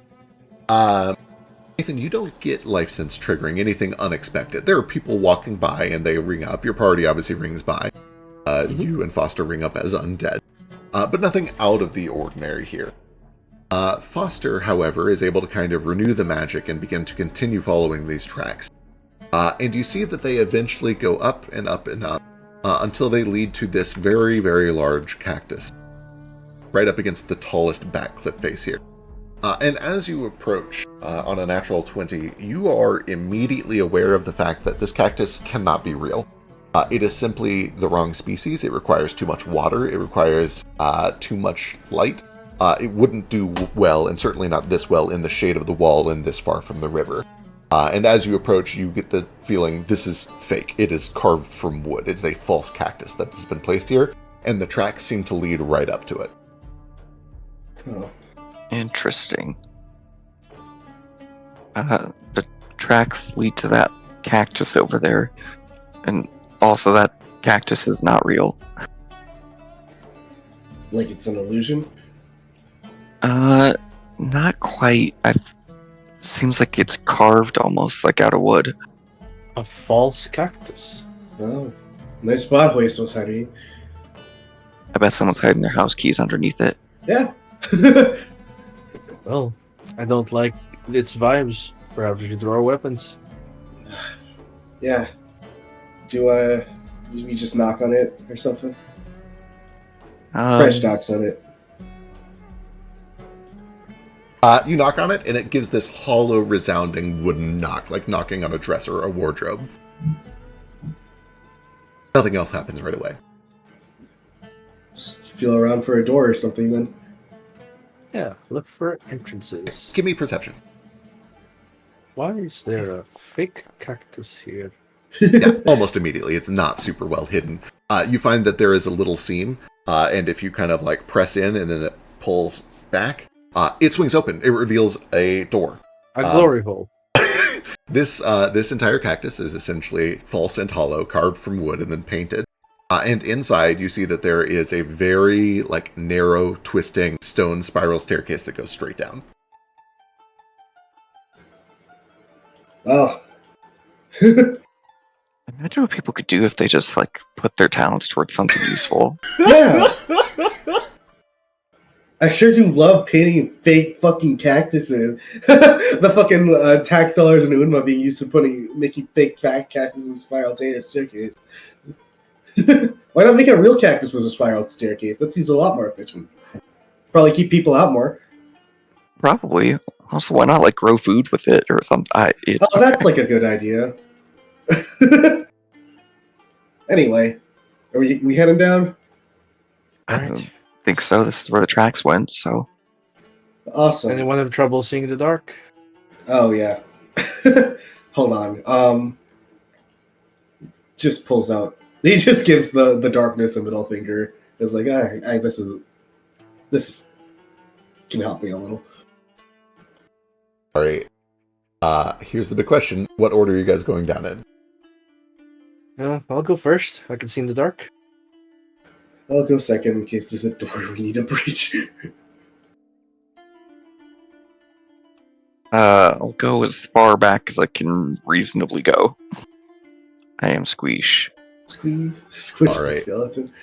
You guys make your way through here. For Kaz, especially, and also a little bit for Ethan, but mostly Kaz, it's narrow, it's claustrophobic, it's uncomfortable how tight this stairwell is. But thankfully, it's not terribly deep. It essentially makes like 2 or 3 rotations. You go down maybe 15, 20 feet, and then it opens up into a stone hallway. And before you get to the bottom, Ethan, you're the first to notice that as you approach the last few steps, your footsteps stop making noise, and you can no longer hear the clatter of the people behind you. Everything goes silent. I hold the bracelet up and try and communicate with everyone through the bracelet. That's a telepathic one, right? It is. Let me double check real quick. It is. It is. It essentially works just like the message spell, where you do still have to like silently whisper, and it's actually. Let me double check. Is that true? Hang on. I'm gonna figure out what I modeled these after. Items, party loot.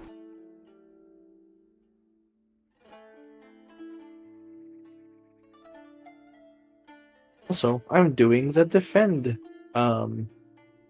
exploration action, meaning I start battle with my shield up. Good to know. Yes, so the Jingle Bangles do essentially work just like the message spell, which is you have to still silently like whisper it, and in areas of silence it does block that whisper from coming through. But yeah, he tests it out because then it wouldn't make a sound Yeah, even Branch, if he like whispered. behind him you see that he turns and whispers something, but nothing comes through. Huh. What if I try like speaking back, like mouthing, "I can't hear you"? Nothing comes out.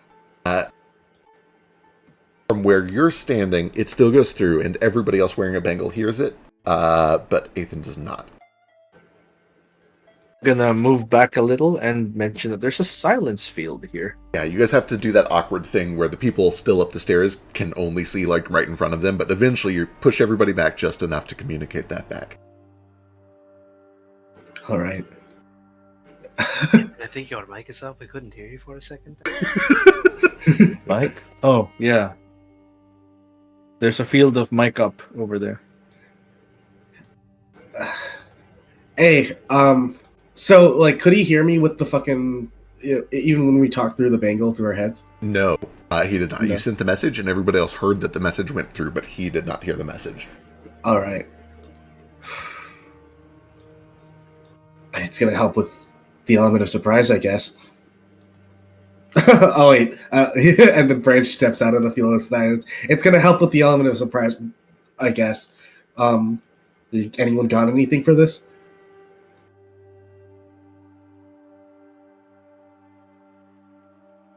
For like getting rid of it, or Just walk signaling. I don't think you're all trained in the Magi like hand signs.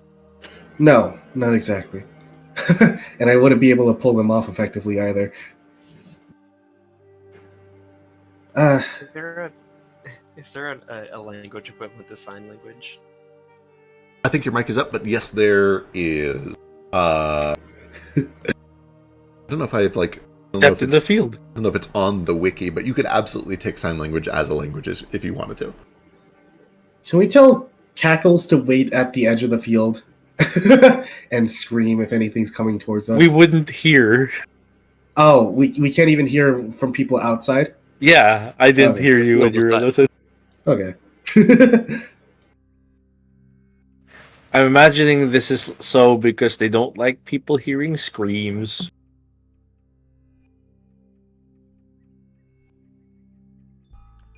All right, what's the plan? March forward. I'm going to teach them just a few like hand signals. Essentially, he makes a fist. This is stop, and then he like makes it a flat palm. Then moves the palm in the right angle, meaning we can continue.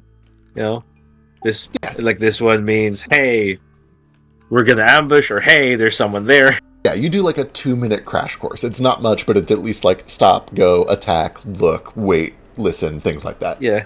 Perfect. Perfect. Yes. Weird question for a second. I took the firework technician thing a long time ago, and Right. I know we talked about it like out of character for like a flavor thing to make like my firework launching device like a little flare gun sort Love of that. thing. Love that. Is that something that like I can at least pass off and have Cackles use hypothetically? Let me read up on how it's supposed to work. Maybe. Let me double 'Cause check. I know it involves like using infused reagents. But the idea was basically just to like have Cackles wait outside the zone of silence and like shoot a flare down the hallway and Right. run down toward us if shit hits the fan or whatever. Um, Just some sort of signal that doesn't require noise. right. I will need... Okay, I just pulled it up, and this is like a fucking novel for how this archetype works. So I'll need to look it up between sessions, but we'll put this in limbo. If it is possible, I'll say that you left it behind, and if it's not possible, I'll say that you didn't.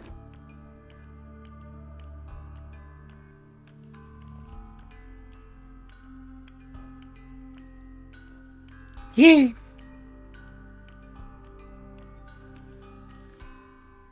All right, and then Oh. Nathan is continuing on at the head.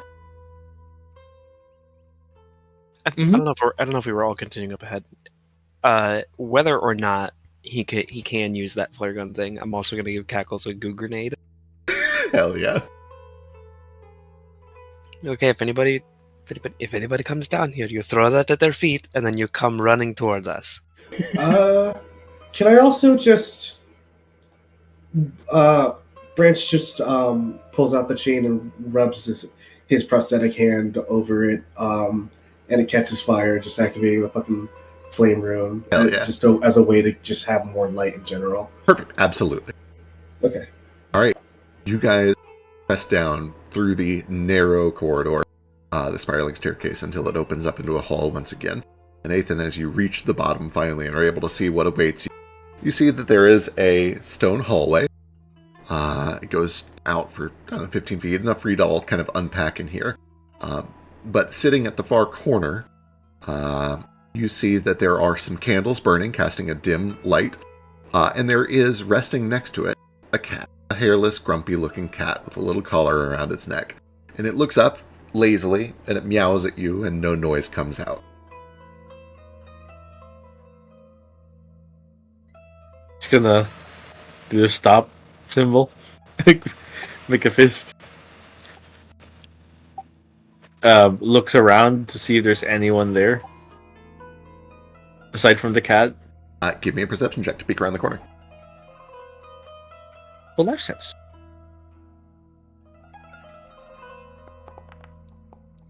This is my peak. It's a 3. Incredible. And for the glyph doing life sense, it's...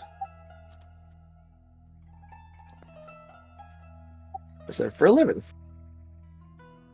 Together, we are 9/11. Together, you are 9/11. 9/11. You detect life sense coming off of the cat, and you peek around the corner, and you don't see anybody around the corner. You see that directly ahead of you, on the other side of the cat, there is a door. And as you peek around the corner, you see that it ends...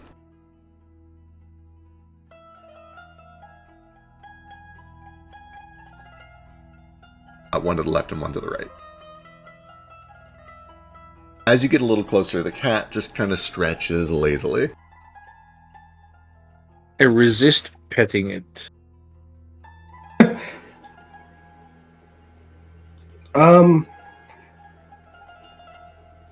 Branch will.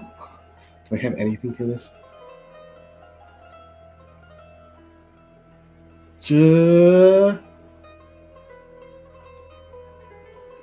I'll use this real quick to try and open the door behind it. Let's see. Does this cast telekinetic as an innate occult spell? I'm assuming that the handlers lets me do that. I believe that because it is innate, it ignores the verbal component and can be done in silence. Yeah. So you take a moment and you summon this telekinetic hand and use it to crack the door open.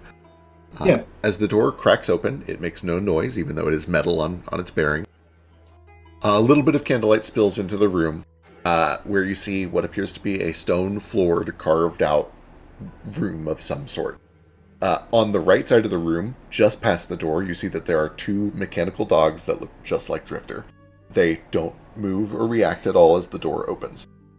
But beyond them, there is a cage tucked against the corner, and in that cage, there is a hulking, flayed monstrosity, like the one that was fighting with the bandits back at the airship dock. Right. It reacts immediately to the light and kind of like recoils and then looks frantically in your direction. Gently closes door.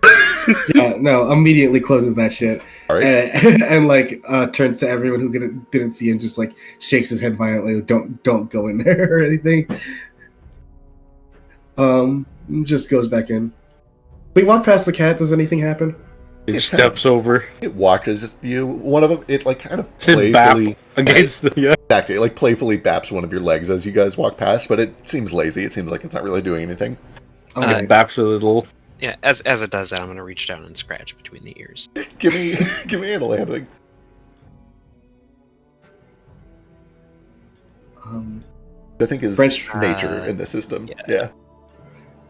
Branch will flash the glove at Ace again and be like, and just suggest I can open these from here. Can I give you Underworld instead? No, you sure can't. Are you sure? The cat's a criminal. Yeah, that's a criminal cat. Yeah, that's a criminal. All cats Like- are criminals. We can't do this. No, I'm not saying all cats are criminals, but if there was like any cat that I was gonna profile to be like an evil cat sitting in like the boss man's lap, it's gonna be the hairless one that stretches out. Wow. This We're is- just like this is what the fucking cat from Inspector Gadget looks like. This is True, Mr. though. Claus cat. I can't believe we are profiling cats right now. Let me roll Underworld. You can roll Underworld if it makes you feel better. I like to imagine like the generic evil cat is the pure white fluffy one that God the himself Godfather can't has. stop you from clicking the button. You kind of like scratch its chin, and it looks, at first it's like, what are you doing? And then it looks like it's kind of fed up, and it kind of pushes your hand away. I'll right or left point. Oh, up in the fucking. You'll point like the left, I guess. There might be another cell. Yeah, I'll open that with a telekinetic hand. Gently, like peek my head through. All right, The give me a corner. perception check. So much perception this session. So Can I much also perception. give you perception? I want to peek in through because I have low light vision. Oh my god, it happened. Yeah. If you are like clambering up there to squeeze up and poke around, you can also give me perception. Are we Scooby doing this? There's a Maybe kind like of Scooby doing it. Yeah, Scooby-Doo. Yeah, Athens' head pokes out, and then Cackle's head pokes out like above his, and then Kaz's head pokes out like at the bottom of the stack. As you poke Branch at the your very head, top. Foster. as you poke your head into the room, you get a good look at it. I'm gonna drag your token in, even though you are not committed to going in yet, just so that everybody can see a little better. Sure.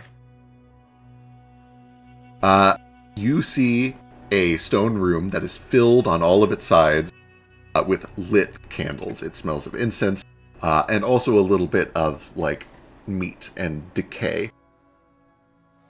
You can see that in the center of the north side of the room there are glowing occult sigils that have been burned into the ground, spiraling magic of an active spell, and in the center of them you see that there are two impish little figures that are holding chains tight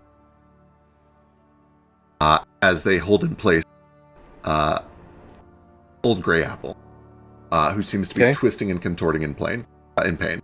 Standing in front of Old Grey Apple, with their back to you, somebody. You met her. You know her. Isbahat. There is a book on an altar overlooking this whole scene, and chanting from that book, you see Raoul. All of them hear the sound of the door opening, turn, and begin. There's sound here. How did they hear the sound? For what it's worth, you guys still don't hear anything. But when the door opens, they turn and look. And we're going to roll initiative next session. Aw. How dare you say next session? It's 11:52. It's late. I can keep going. I ain't I working. need to fight something. You guys are going to fight something at the start of next We session. haven't done anything forever. No, it's been a long time since combat. All I've done is roll 1s and 2s and perceptions and The good news diplomacies. is that because we did the other group 2 times in a row, you guys are up next week. You don't have to wait 2 weeks this Do we Yay! have to level up Amazing. again, though? But I have to go to work next week. I get to stay here for a while now. time. Oh, I see what you're saying. Let's fight. Let's fight shit. No. Also, level 2 of us up arbitrarily. I take offense to arbitrarily. There's a method. They to it. touched. Yeah, they touched a bird. They touched their mom bird. They touched, They touched a bird. It was They arbitrary. It was not. Listen. If we're holding level ups to like family reunions, I better get like fucking 4 as soon as I bust into Lupe. I guess I don't get any arbitrary level ups without But any family. Your family's all dead. Haha. You level up at a natural pace. Just be cooler. Have you considered just being cooler and having more family? If we are not Too going to cool do for- combat tonight because you hate all of us, I can do. Yes, it is personal. Can I at least make one more joke? Yes, but you got to do it quick, or the stream's not going to hear it. Okay, the stream needs to hear it. Going back to the Scooby-Doo gag of everybody like leaning into the doorway, one head poking out through the doorway on top of each other. I imagine they do that, and it makes like the violin like really so fun. And then the camera like cuts across to the scene that you described, and then back to us, and like camera.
Eastward of Eden, where the clouds meet the dirt, we left our poor mother and seeded the earth.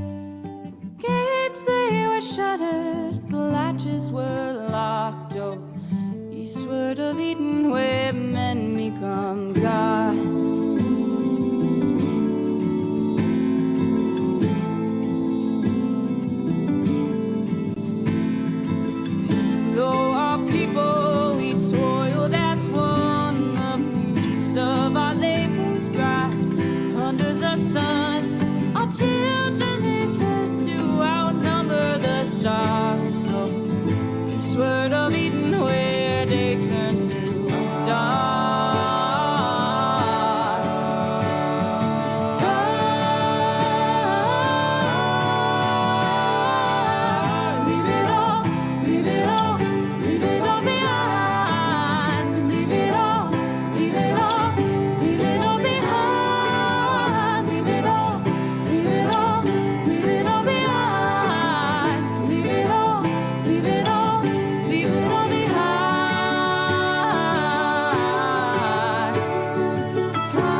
our shores. Oh, eastward of Eden, where we always want more. Our towers, they rose up and set with the sun. Our servants, they burned us with fiery tongue. We rode our wings of metal, surprised when we fell. Eastward of Eden, where heavens are hell.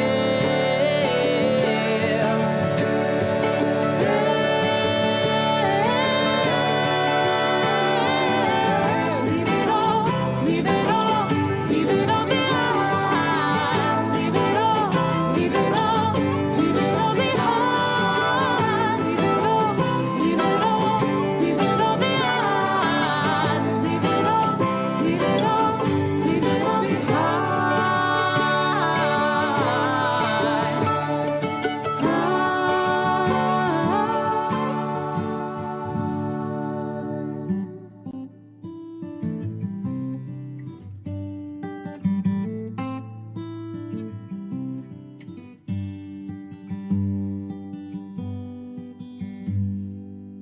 Eastward of Eden, where the dust meets the dirt, we murdered our mother and strangled the earth.